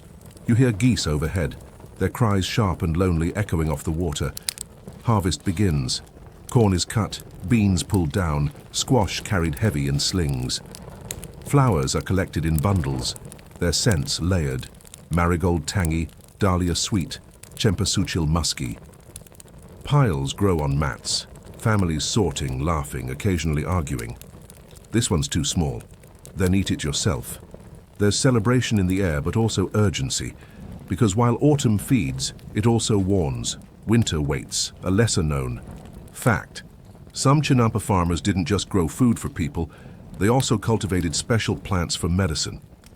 Willow bark for pain, herbs for digestion, flowers for teas that soothed or stirred. The gardens weren't just supermarkets, they were pharmacies floating on water. And then comes winter. You think Mexico means eternal warmth? Nope. The highland chill cuts sharp, especially at dawn. Mist rolls thick across the lake, curling like ghostly fingers. You huddle in your cloak, breath puffing white, toes numb against damp planks. The fields look stark, stripped, resting. Not empty, just pausing. Still, not everything sleeps. Hardy greens poke through, and stored maize, beans and squash fill baskets inside reed huts.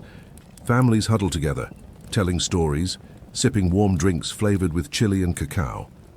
Outside, frost sometimes rims the reeds, glittering like silver threads in the first sunlight.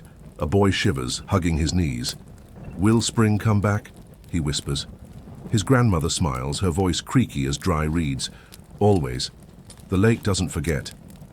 You begin to notice how the whole city breathes with these cycles. Plant, grow, harvest, rest, again and again. It's not just farming, it's choreography, a rhythm older than memory.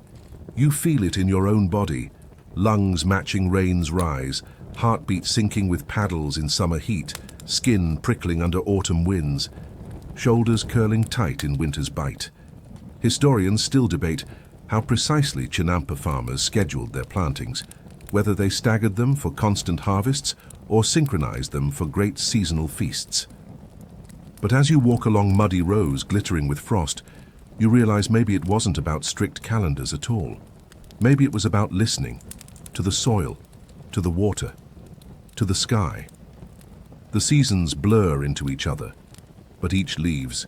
Its taste on your tongue, its smell in your clothes, its echo in your bones. Spring's rain sweetness, summer's chilly smoke and sweat, autumn's marigold haze, winter's crisp, biting dawn. Together they weave the fabric of life here, steady as a drumbeat. And tomorrow, you'll see how that beat doesn't just sustain families but fuels festivals, grand gatherings where flowers, food and rhythm become one long offering to gods and people alike. By the time you leave the fields behind, the sound of drums has thickened into a steady pulse. Each beat carries across the canals like someone knocking insistently at the door of the whole city, demanding, "Wake up, come see, come trade, come celebrate." The air has shifted, no longer just damp soil and cicadas, but smoke rising from cooking stalls, the sweetness of ground cacao drifting, and above all, flowers. Their scent rides every gust of wind, sharp marigold, soft white lilies, roses heavy, as honey. It's so thick you feel like you could bite into the air and come away with petals stuck to your tongue. You paddle with the others, and the canals themselves are alive. Canoes jostling side by side, stacked with baskets of color. Bright pink bougainvillea spills like fireworks from one boat, while another is loaded with towering stalks of maize and sunbursts of dahlias. Children hang over the sides, hands trailing in the water, daring each other to grab passing blossoms. One girl cups her hands and scoops up a drifting petal, shouting, "Look, the lake is giving gifts today." You grin and think, honestly, Amazon Prime could never compete. The market square unfolds before you, not paved but bustling, a patchwork of reed mats spread across the ground, each one transformed into a miniature shop. The air hums with the collision of voices, bartering, laughing, calling.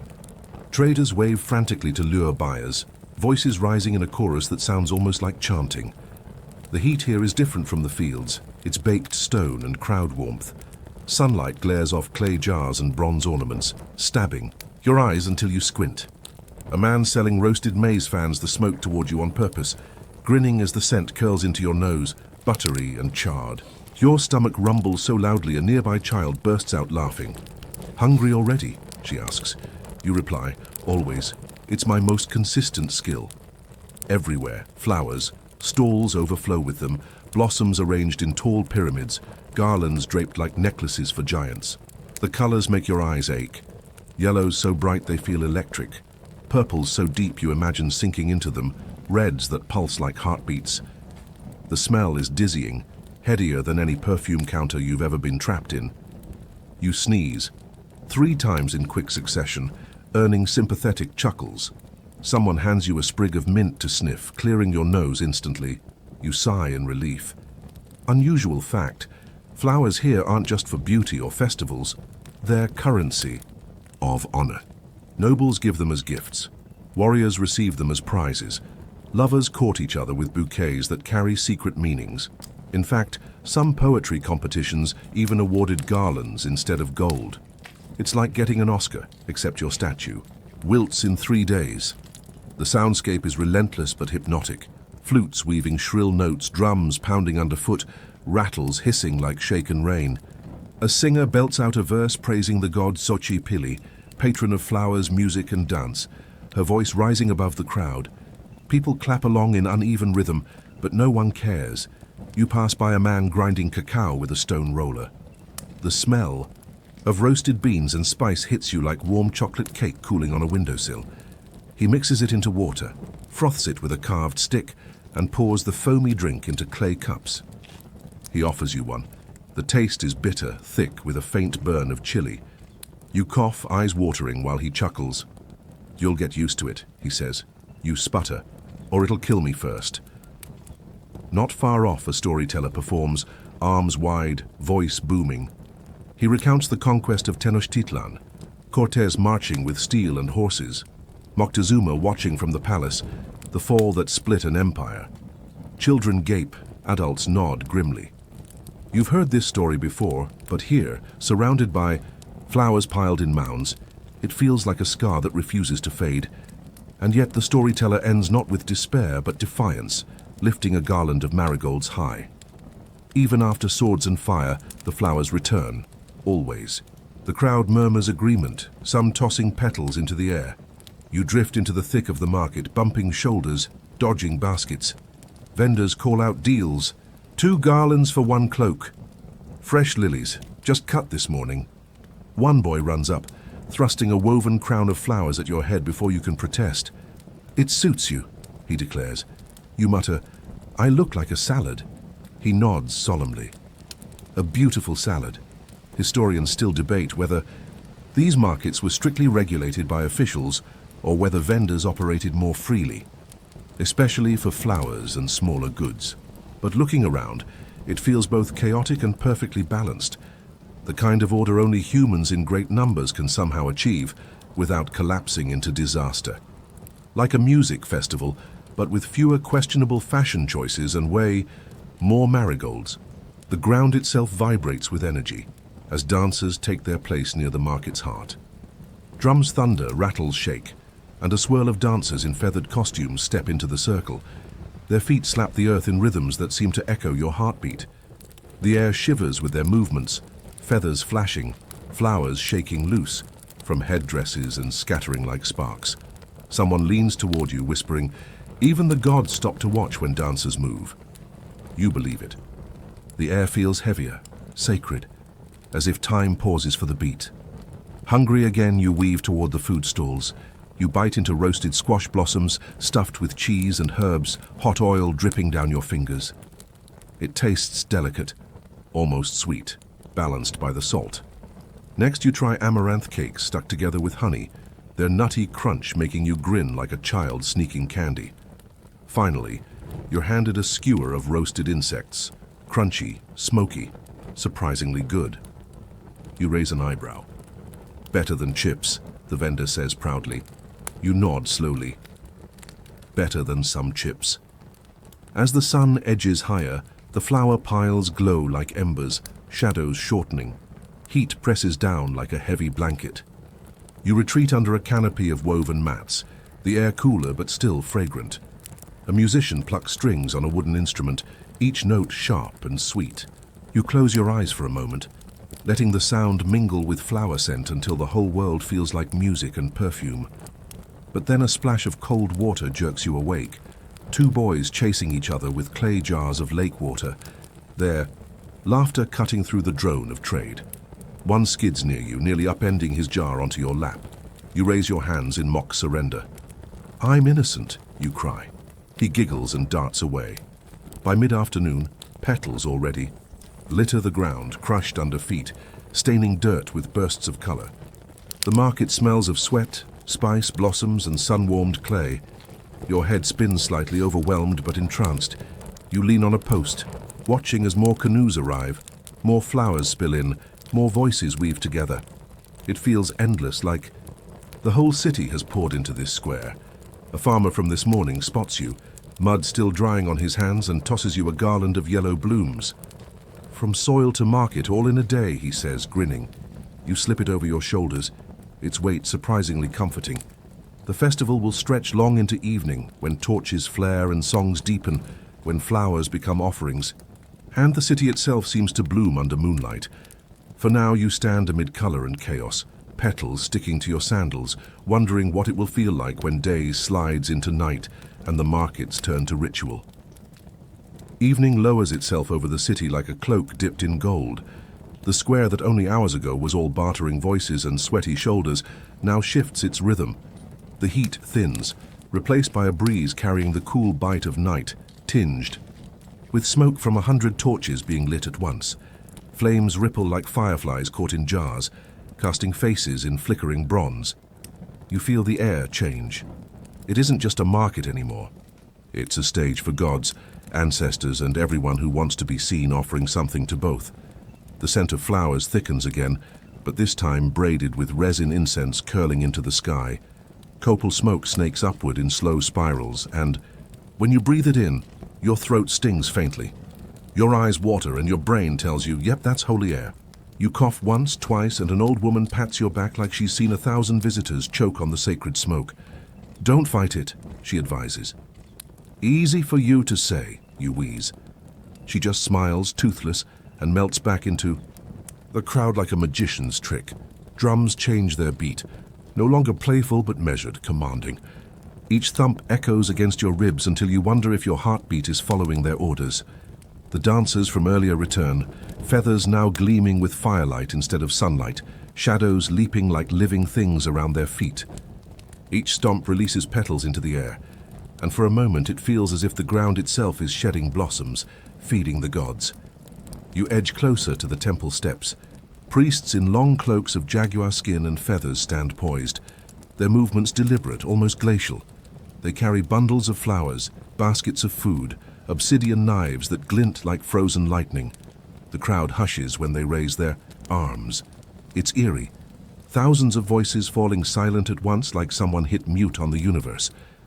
The offerings begin. First come flowers, garlands of marigold draped over idols, petals scattered across altars until they pile like molten gold.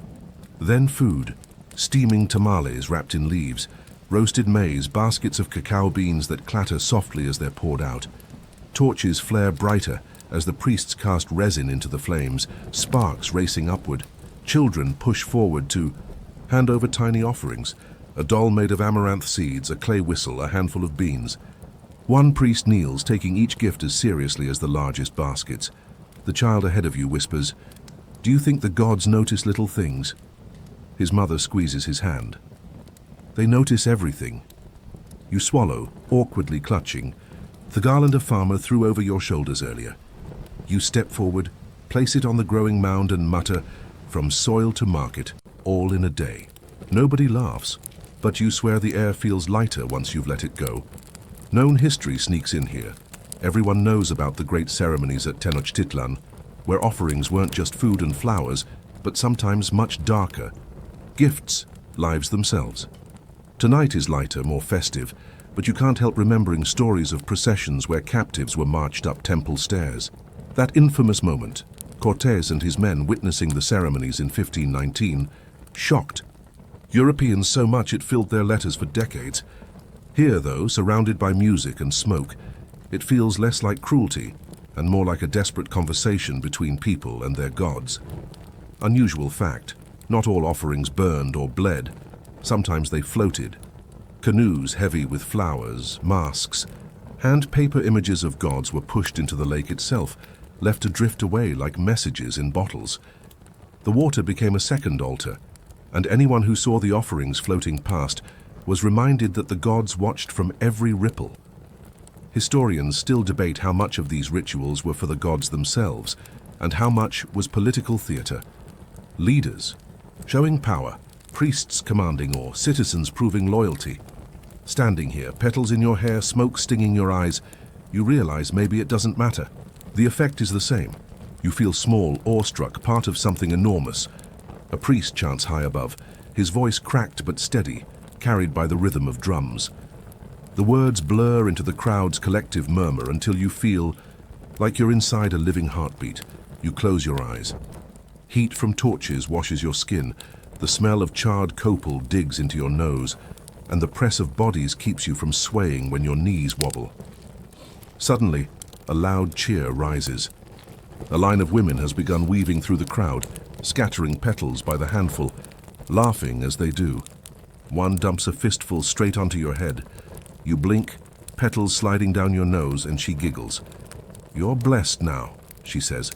"Or compost," you reply. She winks. Same thing. You're drawn toward the offerings table again, where a young man carefully arranges bright feathers, shells, and obsidian blades into a pattern that looks like a starburst. He pauses, frowning. "Not symmetrical," he mutters. You glance at it. "Looks perfect to me." He sighs. "The gods like balance." "Good luck with that," you mutter, thinking about your own messy life. As the night deepens, the flames grow taller. Shadows climb temple walls like living murals. The music sharpens, rattles buzzing like locusts, flutes slicing through the heavy air. It's intoxicating, overwhelming, and somehow calming all at once, like being trapped. Inside the loudest ASMR session ever made, food continues to be piled high. Roasted turkeys, fish wrapped in herbs, beans steaming in clay pots. The smell makes your mouth water until you forget this is for the gods, not you. You eye a tamale the size of your fist and whisper, "I'd volunteer as tribute for that one." A boy nearby overhears and snorts. Too late, the gods already claimed it. You sigh dramatically. Figures, they always get the good stuff. Then comes fire. Our torch is pressed to a massive effigy made of wood and reeds, decorated with flowers and painted masks. Flames leap instantly, consuming blossoms, faces melting into ash. The crowd gasps, but doesn't flinch. This is what it's meant to do. Heat blasts across your cheeks, pushing sweat down your neck. Sparks swirl upward like tiny stars joining the night sky. You feel your heartbeat quicken, like you've been plugged into something ancient. Around you, voices rise in song. Some sing loud, others mumble. Some don't even know the words, but hum along anyway. You join too, half a beat late, off-key, but nobody cares. The point isn't perfection, it's participation. By now, the market square turned temple glows as if the ground itself is smoldering. The offerings pile higher. The smoke drifts farther. The songs dig deeper into your skin. You realize this is more than spectacle. It's survival. For these people, keeping the gods fed with flowers, food, smoke, and song means keeping rain falling, crops growing, suns rising. You tilt your head back. Above, stars pierce through smoke in silver pinpricks. For a moment, it looks as though the sparks from below have climbed all the way into the heavens. Offerings accepted, promises sealed. The night isn't ending yet. You can hear flutes winding up for another round, dancers stamping into formation, and somewhere behind the temple, the faint crackle of more fire being readied. You lean against a warm stone wall, chest still tight from the smoke, and wonder, if this is just the offering, what happens when the festival truly begins? The smoke of offering still clings to your clothes when a new path opens, a shaded corridor of stone and silence that peels you away from the crowd. The thump of drums fades, muffled now, like someone turned down the city's volume knob. What replaces it is stranger, birdsong, trickling water, and the faint rustle of leaves. You've slipped into a different world, as if the city just said, "Okay, thanks for joining the festival. Now let me show you the VIP lounge." Cool air wraps around you, carrying the scent of wet soil and blossoms you can't name. Torches are gone, replaced by the silver of moonlight pouring through carefully placed openings. You notice the shift immediately. This isn't public space. This is curated, deliberate. Gardens for the nobles and you awkwardly tracking dirt on their polished stones. Congratulations. A servant carrying a ceramic pitcher eyes you.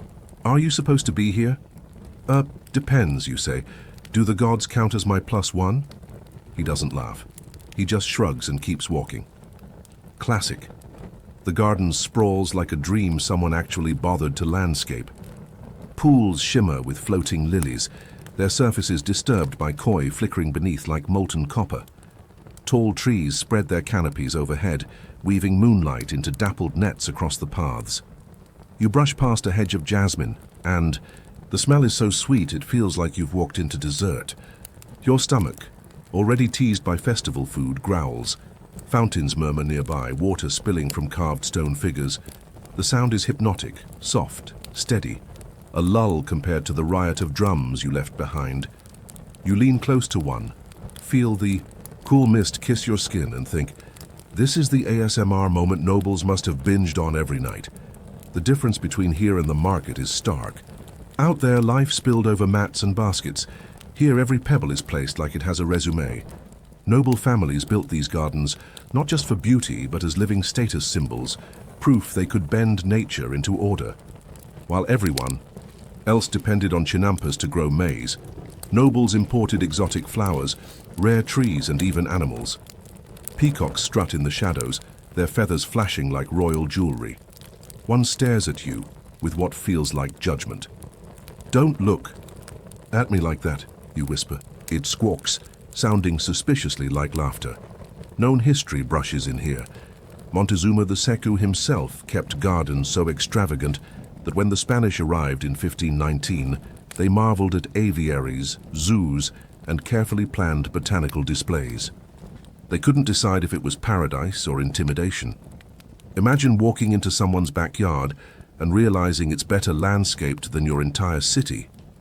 Yeah, the Spaniards probably felt like underdressed guests at a wedding. Unusual. Fact, some noble gardens weren't just for strolling. They were experimental stations. Priests and gardeners tested new plants here, breeding flowers for color and fragrance like ancient horticultural labs. Think of it as the original research and development department, except the budget was infinite and the focus group was the gods. Historians still debate whether these gardens were more sacred sanctuaries or political stage sets. Standing here where moonlight slides across pools and petals float like tiny lanterns, you get the sense they were both. You pause at a carved bench. The stone is cold under you, smooth from years of noble robes resting in the same spot.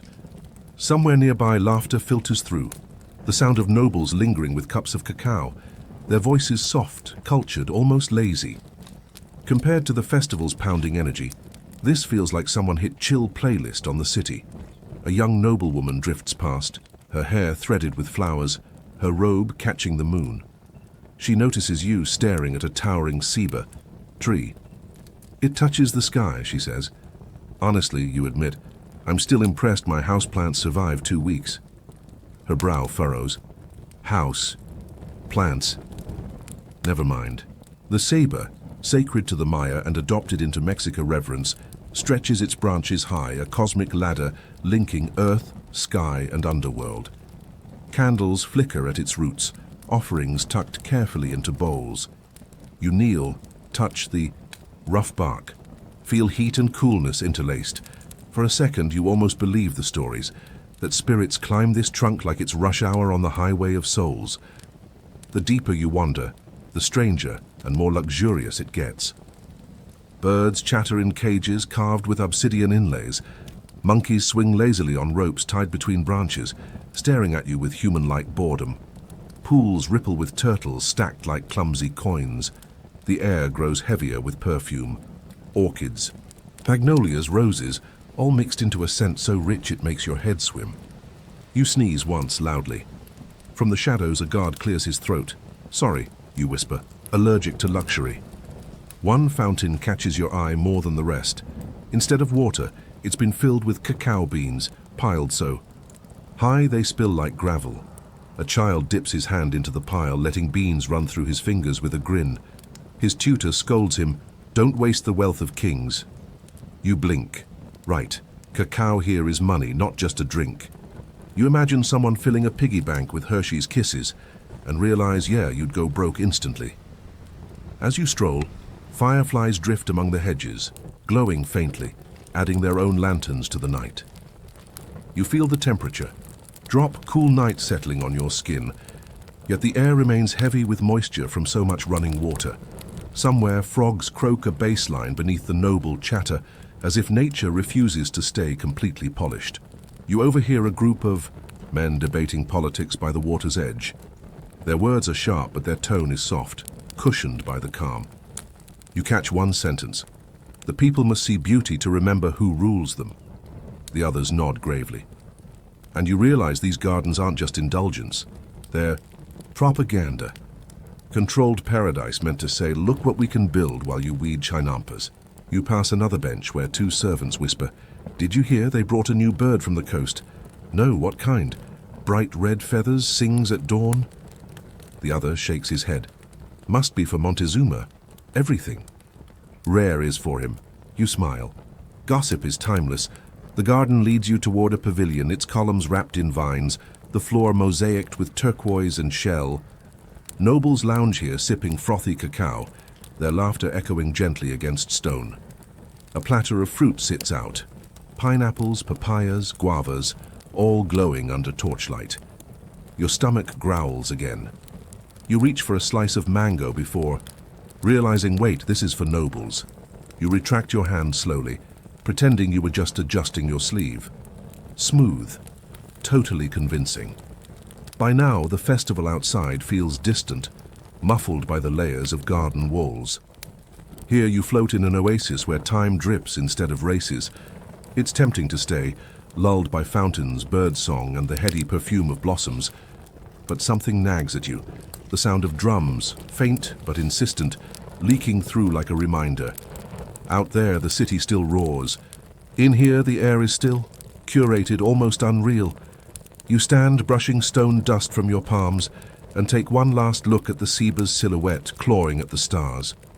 You wonder if the nobles see paradise here, or if, like you, they sense it's just a pause before the festival surges again, because somewhere beyond these walls, fire and song are waiting to pull you back into their orbit. You leave the hush of gardens behind and drift back toward the heart of the city, where the air thickens again with smoke, voices and drum beats.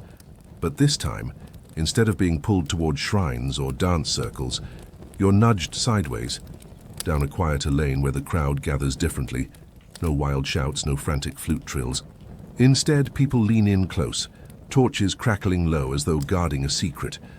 You've stumbled into the poet's circle, the other heartbeat of this festival. It hits you first through your ears. Not rhythm this time, but words. Sung, spoken, half-chanted. Deep voices and soft ones layering over each other, syllables rolling like water over stones. The air here smells faintly of copal, yes, but also of crushed flowers and roasted cacao. Someone nearby sips from a frothy cup, the foam catching the torchlight. You hear the collective hush, the soft clink of beads as people shift necklaces or bracelets, the occasional cough quickly muffled. It's intimate, almost conspiratorial. A man beside you leans closer. "This is where truth hides," he whispers. "Truth," you murmur back. He grins and lies, but dressed in flowers. You settle into the circle, cross-legged on woven mats that still hold the warmth of the day. The poets stand in turns, each draped not in noble finery, but in simple cotton, though every gesture drips with confidence. One lifts a hand, and the crowd leans forward like plants to sunlight. His voice rises, describing jade shattering, eagles crying, flowers blooming only to wither. The words themselves seem alive, flickering in your mind's eye as vividly as any bonfire. A child gasps at a metaphor about stars weeping into rivers. You smile. Poetry night here hits harder than any Netflix slam poetry special. Then silence. He bows, another takes his place. Her song is softer, braided with melody, her words lilting like wind in tall grass. You feel your heartbeat slow, shoulders loosen. If earlier the city pressed on you with smoke and noise, here it exhales. Known history slips in. Nezahualcoyotl, the philosopher king of Texcoco, was one of the greatest poet rulers of this world, his verses still remembered. Centuries later, he wrote not only of gods and battles, but of the fleetingness of life, the ache of impermanence. Imagine a king who could both direct armies and drop existential one-liners at open mic night. That's Nezahualcoyotl. Unusual fact, some of these gatherings weren't just art shows, but subtle political commentary. Poets cloaked criticism in flowers and birds, weaving dissent into metaphors only the sharpest ears caught. Think Twitter subtweets, but in verse by torchlight and with way more gravitas. Historians still debate whether these poetic circles were spontaneous gatherings of artists or carefully curated performances sponsored by rulers. Sitting here, hearing verses shift from sacred hymns to cheeky satire, you realize, why not both? One young man rises, hair tied back, eyes bright. He begins his poem in a booming voice that suddenly dips into a whisper, forcing the crowd to lean in. "Flowers fall," he intones, "even in the palace gardens." A few nobles stiffen. You can almost hear the thought, was that shade? The man smirks slightly. You sip the air like it's spiced chocolate. Yep, that was definitely shade. You nudge the stranger next to you. Did he just roast the king with flowers? The stranger grins. That's the only safe way to do it. Torches sway as wind slips through the plaza, carrying a chill that prickles your skin. You rub your arms, and the scent of pine smoke drifts over. mixing with the sweet sour tang of pulque being passed in clay mugs. Someone offers you one. You take a sip. It's earthy, tart, buzzing against your tongue in a way that reminds you of kombucha, but with the aftertaste of rebellion. The poets continue, songs of gods striding across the sky, of warriors turned to stars, of lovers meeting at the edge of rivers. The imagery is relentless, lush, at times overwhelming. You close your eyes, and it's as if the night itself blooms inside your skull. Flowers unfurling, rivers whispering, suns dying and being reborn. Not every performance is solemn. A plump older woman steps forward, voice raspy but full. Of mischief. Her verses paint coyotes stealing tortillas, drunk stumbling into canals, young men wooing maidens only to be outsmarted. The crowd bursts into laughter, and you laugh too. Finally, a reminder that not every poem has to punch you in the soul. She notices your chuckle and points at you. You, traveler, would you know how to charm a maiden? Caught off guard, you stammer, with flowers. The crowd roars with laughter. Someone calls out, not with that face. You bow theatrically. Tough crowd. Another poet emerges, older, slower. His words fall like stones into a pond, rippling out. He speaks of Tenochtitlan itself, the city glittering on. The lake, its causeways stretching like arms. He praises its markets, its temples, its people. Then falters, his tone dipping into warning. But jade cracks, and even gold melts. The crowd hushes again, weight heavy in the air. You shiver. For a moment it feels prophetic. You know the Spanish will come, and the city will fall, though here and now, no one believes it possible. The year 1521 looms in your mind like a shadow just outside the firelight.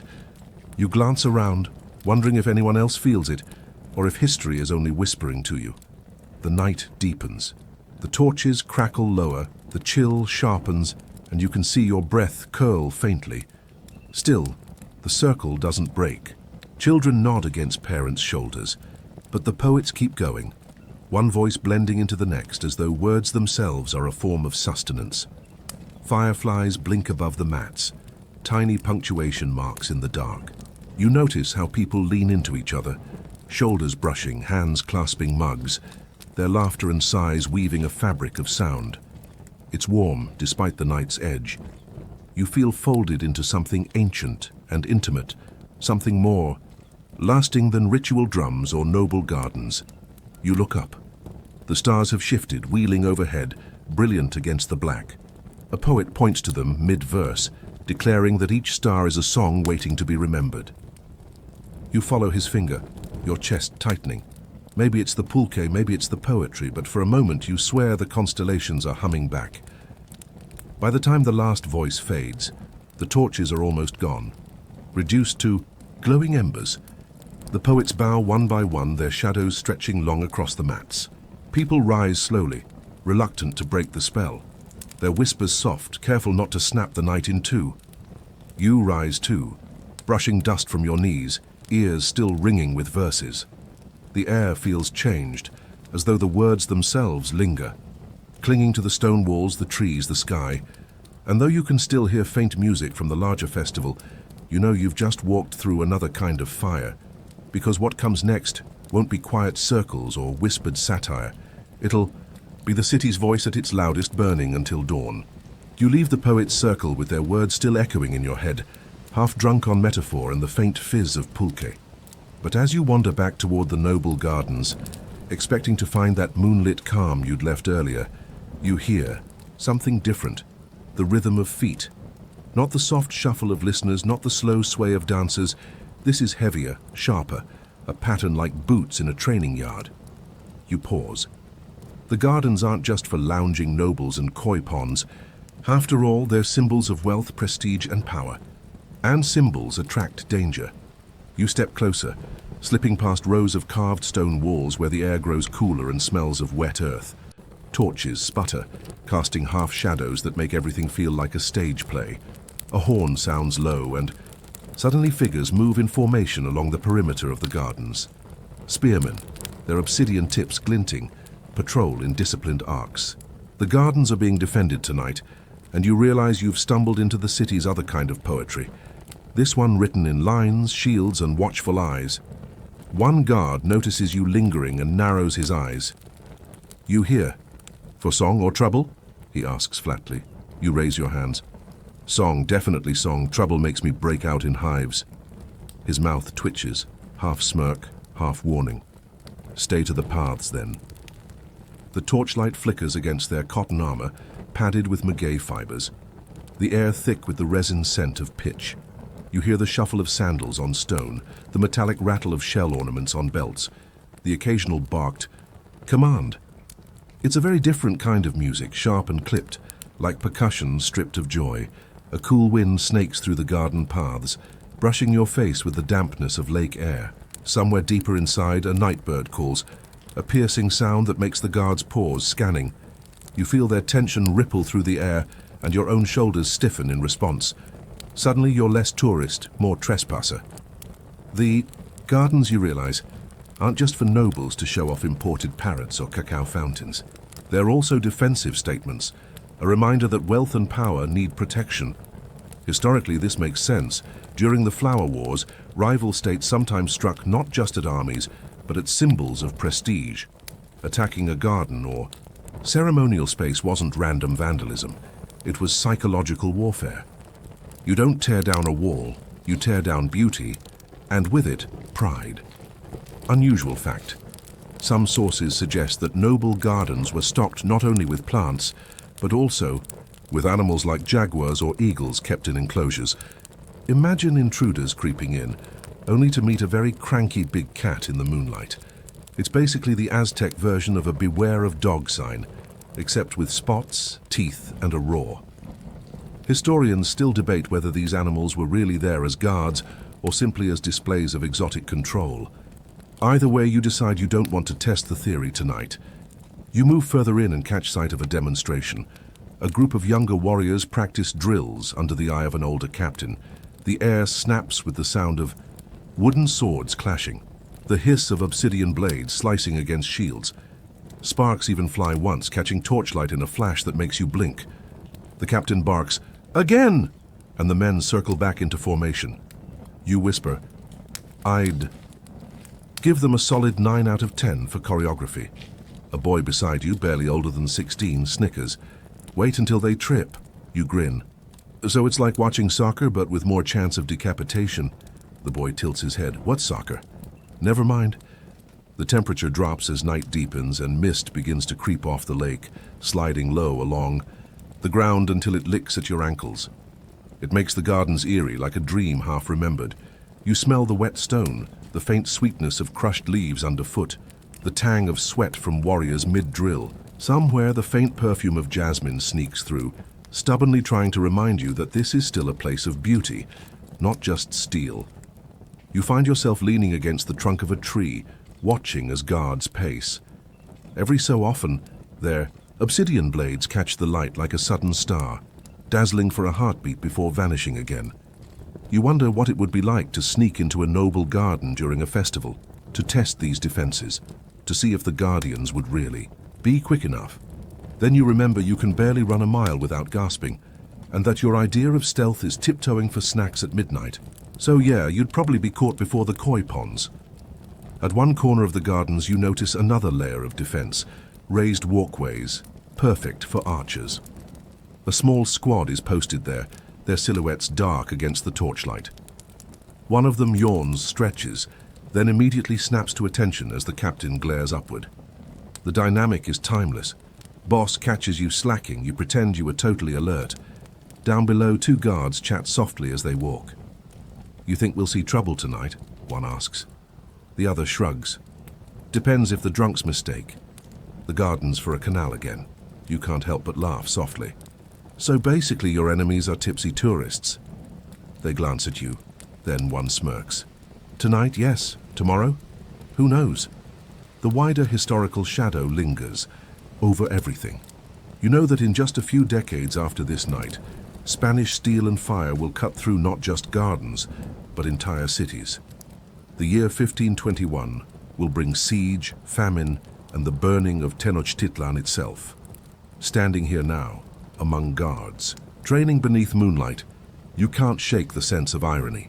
They're defending fountains and flowers, but soon they'll face cannons and cavalry. The air feels heavier with that knowledge, though of course no one else here senses it. To them, the gardens are eternal, untouchable. Still, there's levity even in defense. A young guard, clearly bored, balances his spear upright on his palm, trying to show off. His friend hisses, "Stop it before the captain!" Too late. The spear tips forward, clattering loudly against stone. Everyone freezes. The captain's voice cuts like obsidian. "Again?" The poor boy looks like he wants to vanish into the earth. You can't help but clap softly, whispering, 10 out of 10 for comedic timing. You wander deeper, past lotus ponds shimmering silver under the moon, where the air is quieter but still taut with presence. You think about how defense here isn't just military. It's spiritual, symbolic. The gardens themselves are offerings, curated spaces. Meant to mirror paradise, and to protect them is to protect an idea of cosmic order. Destroy them, and you strike at the Empire's heart. The night grows colder. Torches burn lower and shadows stretch long. The warriors keep drilling, keep patrolling, their discipline holding even as fatigue creeps in. The garden whispers with wind, water, and steel, a trinity of sounds that seems to hum in your bones. You realize the poet's verses about jade breaking and flowers fading weren't just metaphors. They were warnings. Warnings about fragility, about the effort needed to hold beauty against chaos. You shiver, not entirely from the cold. By the time you leave the guarded paths, the festival's music drifts back into your ears, faint but insistent, like the city calling you home. The gardens will remain under watch, spears gleaming in the moonlight, while beyond the walls the drums promise chaos, joy, and fire. And as you step back into the streets, you can't help but wonder, when the night truly erupts, will beauty still be safe? The drums tug you back toward the city, but instead of diving straight into the crush of streets, you drift sideways, following a cooler current of air. Soon, the ground softens under your sandals, the smell of damp reeds swells, and you catch the hush of water lapping against stone. The festival hum begins to blur behind you, replaced by a slower, deeper rhythm, the sound of the lakes themselves breathing. You've arrived at the arteries of Tenochtitlan, its canals, glittering silver under the moon. Lanterns bob along the water like drifting fireflies, their light fractured into ripples that dance across the undersides of bridges. The air here feels different, cooler, fresher, touched with lake mist and wood smoke from passing canoes. And immediately you realize, if you had to navigate this without GPS, you'd be lost in 5 minutes flat. Seriously, you wouldn't survive here. 2 men pole past in a long canoe stacked high with flower baskets, their shadows stretching across the water. One of them squints at you. "You lost?" he calls. You shrug. "Depends. Are these canals one-way streets?" He chuckles. "Only if you don't know how to turn." "Then yes," you sigh. "I'm doomed." The city unfolds around you like a puzzle. Bridges arch overhead, some guarded, others open. Wooden boats glide beneath them, their hulls whispering against the water. From somewhere nearby, a woman sings, a slow liquid melody that drifts across the canal like incense, sweet and aching. It mixes with the creak of oars, the soft splash of poles pushing against lakebed mud, and the faint rustle of reeds at the water's edge. The smell is its own world. Wet earth, algae, and faintly the sharpness of lime plaster baked by sun earlier in the day. Here and there, cooking fires still smolder in lakeside homes, sending tendrils of roasted maize and chili into the cool night air. You breathe it in, and your stomach reminds you that noble fruit platters weren't meant for sharing. This is the hidden circulatory system of the empire. Canals don't just carry people, they carry food, tribute, gossip, and power. Chinampas, floating fields built with mud, reeds, and sheer stubborn engineering, line the edges, their rows of maize and squash stretching out into the darkness like fingers reaching across the water. You catch the faint rustle of cornstalks, shifting in the night breeze. Unusual fact. Chinampas weren't really floating like rafts, but anchored plots that produced astonishingly fertile soil. Farmers could grow multiple harvests a year, which is basically like the ancient version of having Amazon Prime for crops. Fast, reliable, and slightly addictive. "Did you know," a man beside you says suddenly, steering a canoe piled with gourds, "that this whole lake is a maze?" You blink. "I had noticed, yes." "No, really," he insists. "If you don't know the canals, you'll go in circles until morning. Outsiders get stuck all the time." "Like tourist traps?" you ask. He grins. "Exactly, except here the trap is wet." You imagine how impossible this must have looked to Hernán Cortés when he arrived in 1519, an island city rising from a shimmering lake, crisscrossed, with canals and causeways, bridges that could be raised or cut, markets bigger than European towns. Even his soldiers reportedly compared it to Venice, though here gondolas were swapped for dugout canoes, and instead of romantic serenades, you might overhear someone yelling about fish prices. Still, the waterways weren't just beautiful, they were strategic. A raised bridge pulled at the right moment could strand an enemy on one side with a whole army waiting on the other. In fact, during the siege of Tenochtitlan in 1521, the Spanish and their allies struggled with exactly that. Canoes swarmed them, darting through canals like bees defending a hive. The water was both highway and shield. Historians still debate whether the Spanish victory came more from brute force or from cutting off supplies across these canals. Either way, you look at the black water now and realize it was lifeblood, and it was battleground. The night thickens and lanterns glow brighter against the dark. You spot reflections of temples in the water, distorted into dreamlike patterns. Children lean over bridges, giggling as they drop pebbles to watch. The ripples expand. A dog barks from a canoe. Yes, even dogs got to travel by boat. And the sound echoes oddly across the water, like a laugh stretched thin. At one dock, an older woman sits selling tamales from a steaming basket. The smell, warm masa, spicy filling, hits. You like a hug. You hesitate. She raises an eyebrow. "You buying or just sniffing?" You cough. Sniffing is free, right?" She snorts. "Not here." The sensory overload is softer than the festival streets, but no less rich. The water laps, cool and constant. Torches hiss when sparks fall too close to the damp ground. The air is alive with motion, boats nudging, voices trading, the occasional splash as someone, not gracefully, loses balance. A canoe glides by carrying cages of turkeys, their feathers rustling. Behind it, another floats stacked with baskets of cacao gleaming like treasure in the torchlight. You realize you're looking at the empire's veins in motion, food, trade, animals, all sliding silently through liquid roads. One boy paddles past, clearly enjoying himself too much, and deliberately splashes water your way. Cool. Droplets scatter across your arms and face. "Hey," you laugh, he grins. "You're too dry, now you fit in." "Well, congratulations," you say, wiping your face. "You've invented the world's first water park." You find yourself walking a narrow bridge, the planks damp underfoot. Below, the water shimmers with torchlight. For a moment, it feels like you're suspended between two worlds. The festival fires behind you. The lake's dark heart ahead. The temperature drops another notch, the mist curling higher now, licking at your legs. It smells like damp stone and crushed reeds, ancient and clean all at once. Somewhere close, a flute plays, a low, mournful tune that blends with the splash of paddles. The music snakes through the night like a secret, making the canals feel less like roads and more like corridors of memory. And here's the strangest part. You can almost feel the network of it all, the web tying every part of the city together. From chinampa farmers ferrying maize, to nobles gliding to festivals in flower-laden boats, to warriors learning to fight in the narrow waters, everything moves through these veins. Lose the waterways, and the city itself withers. It strikes you that this isn't just infrastructure, it's philosophy.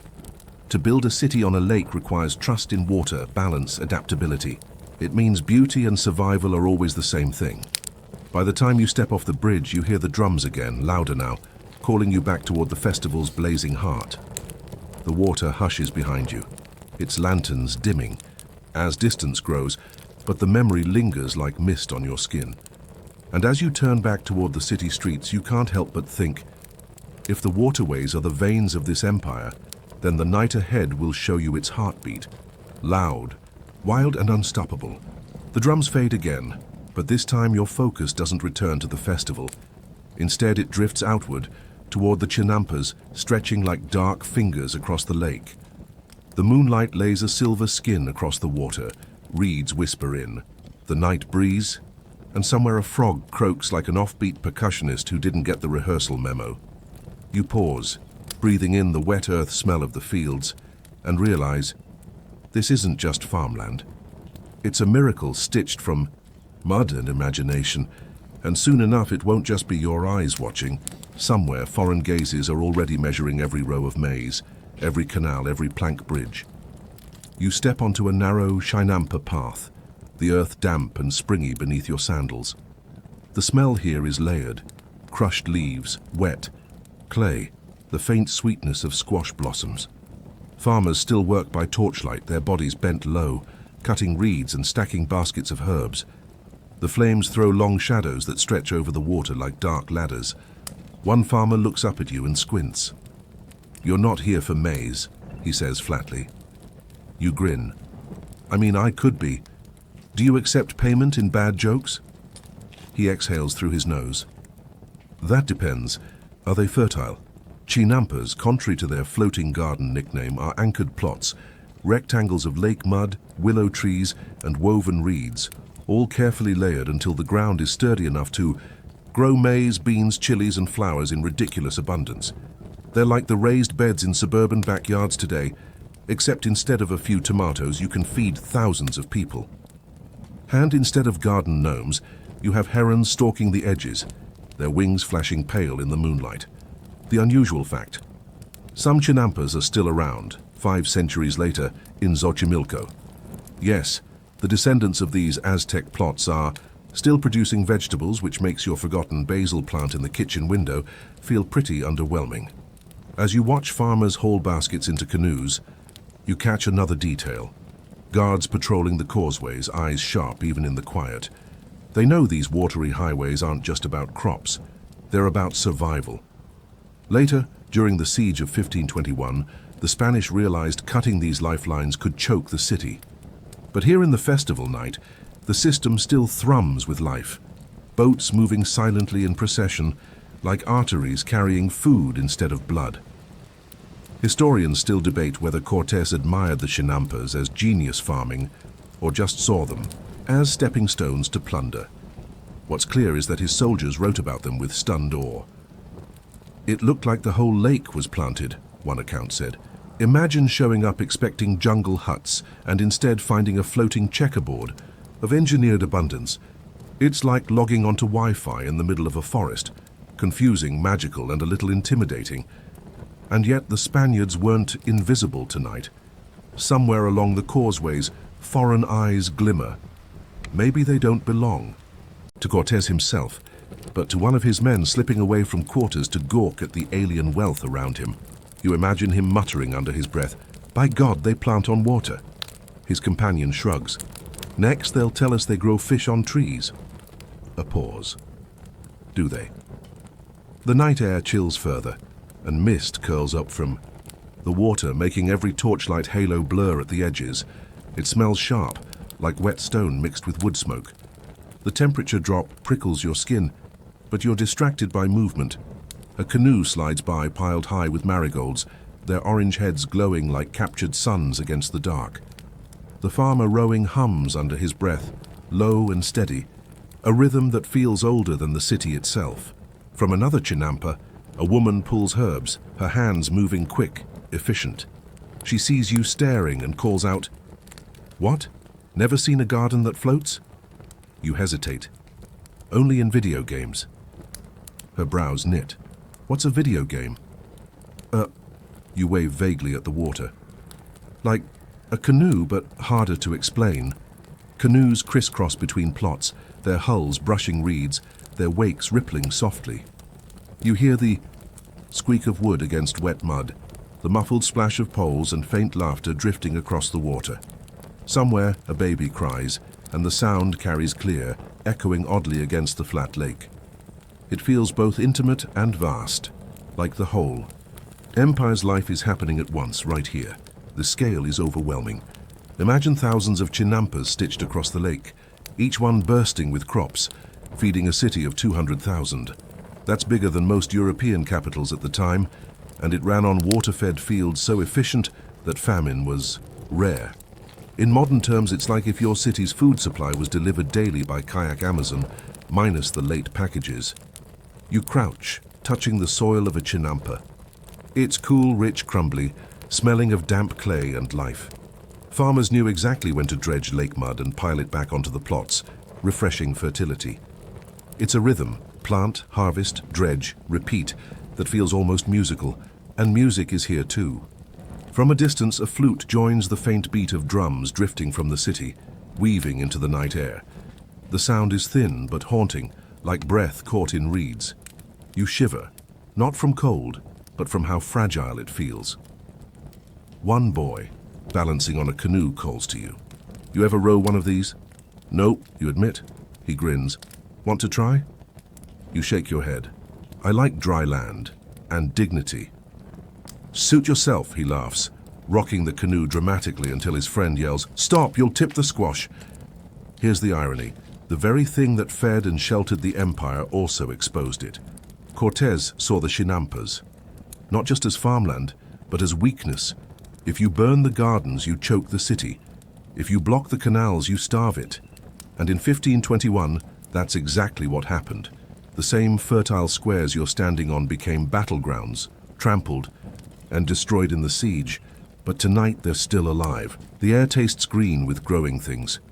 Fireflies spark along the reed beds. Torches glitter on the water, their flames doubled in trembling reflection.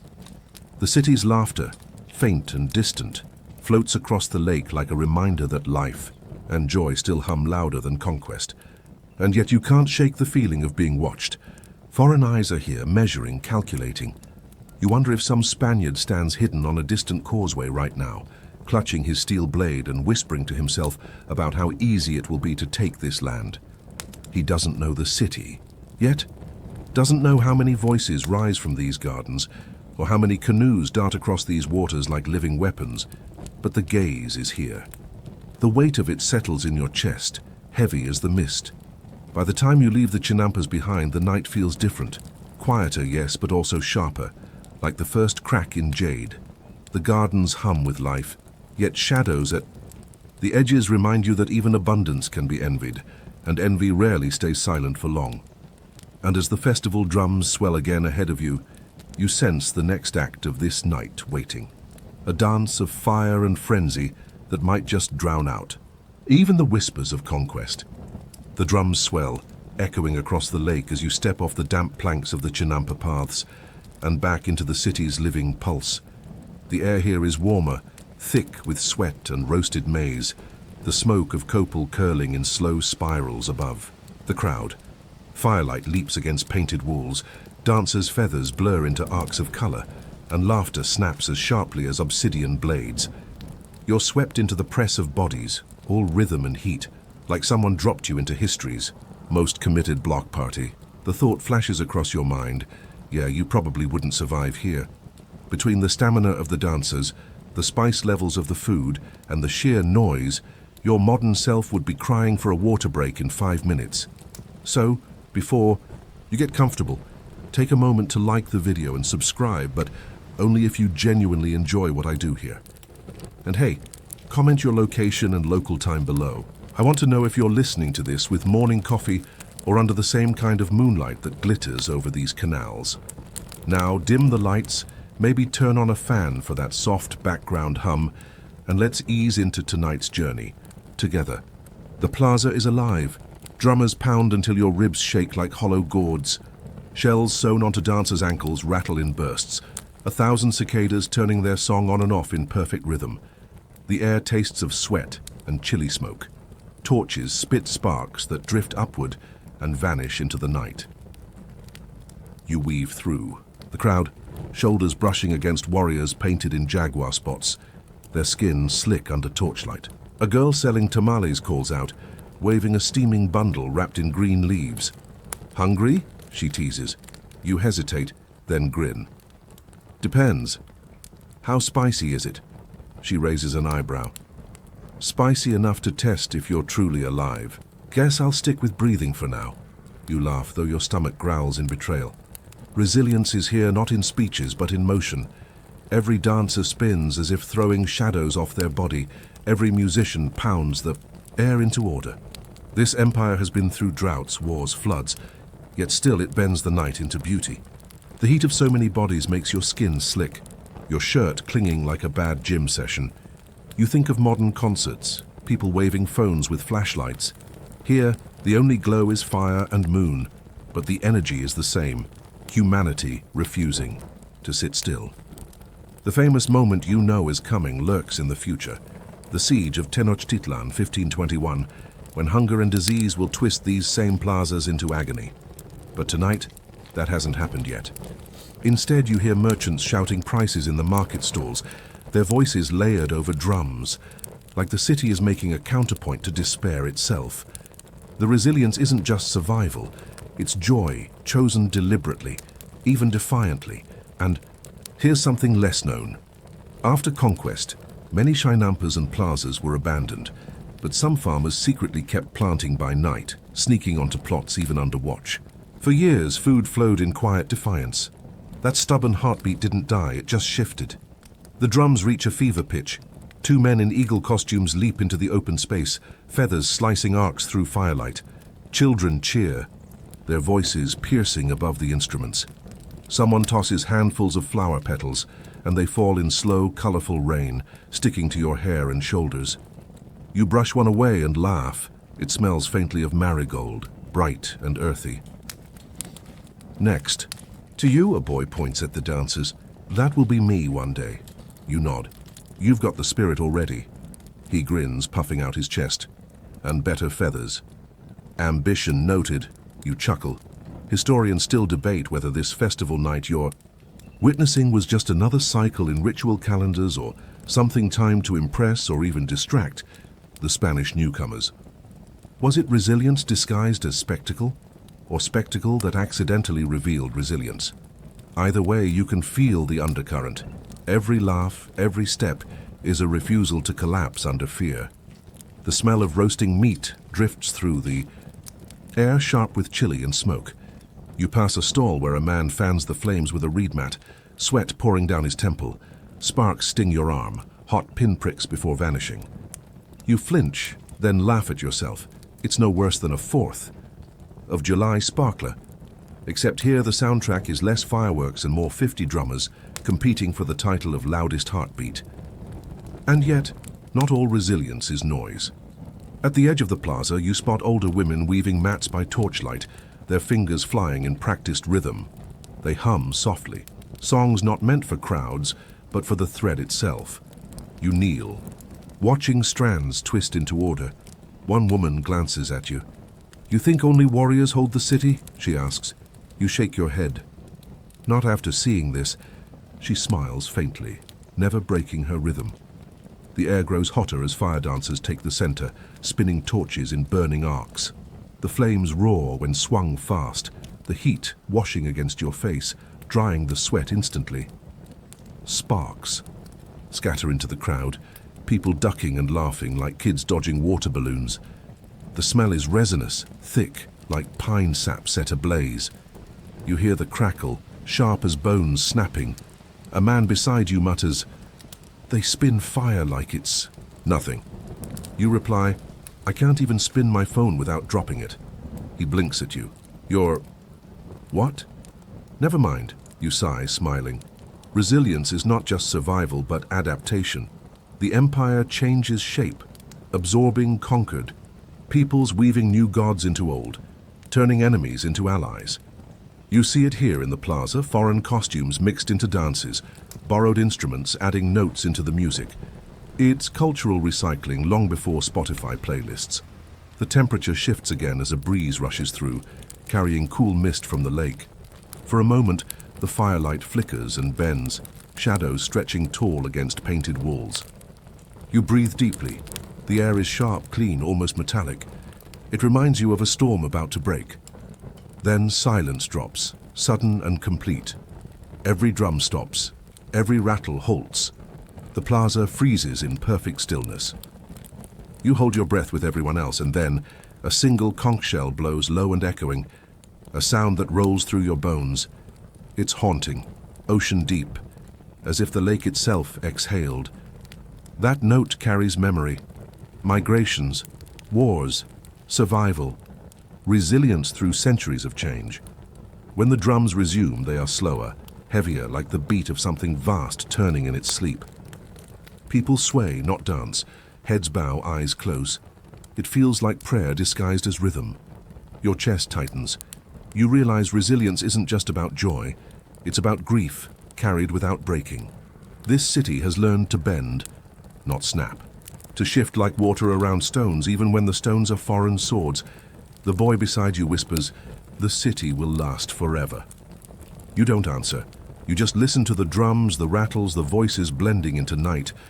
As the festival swells again, spilling into laughter and trade, torches and spice, you know the Empire's story will not be simple triumph or collapse.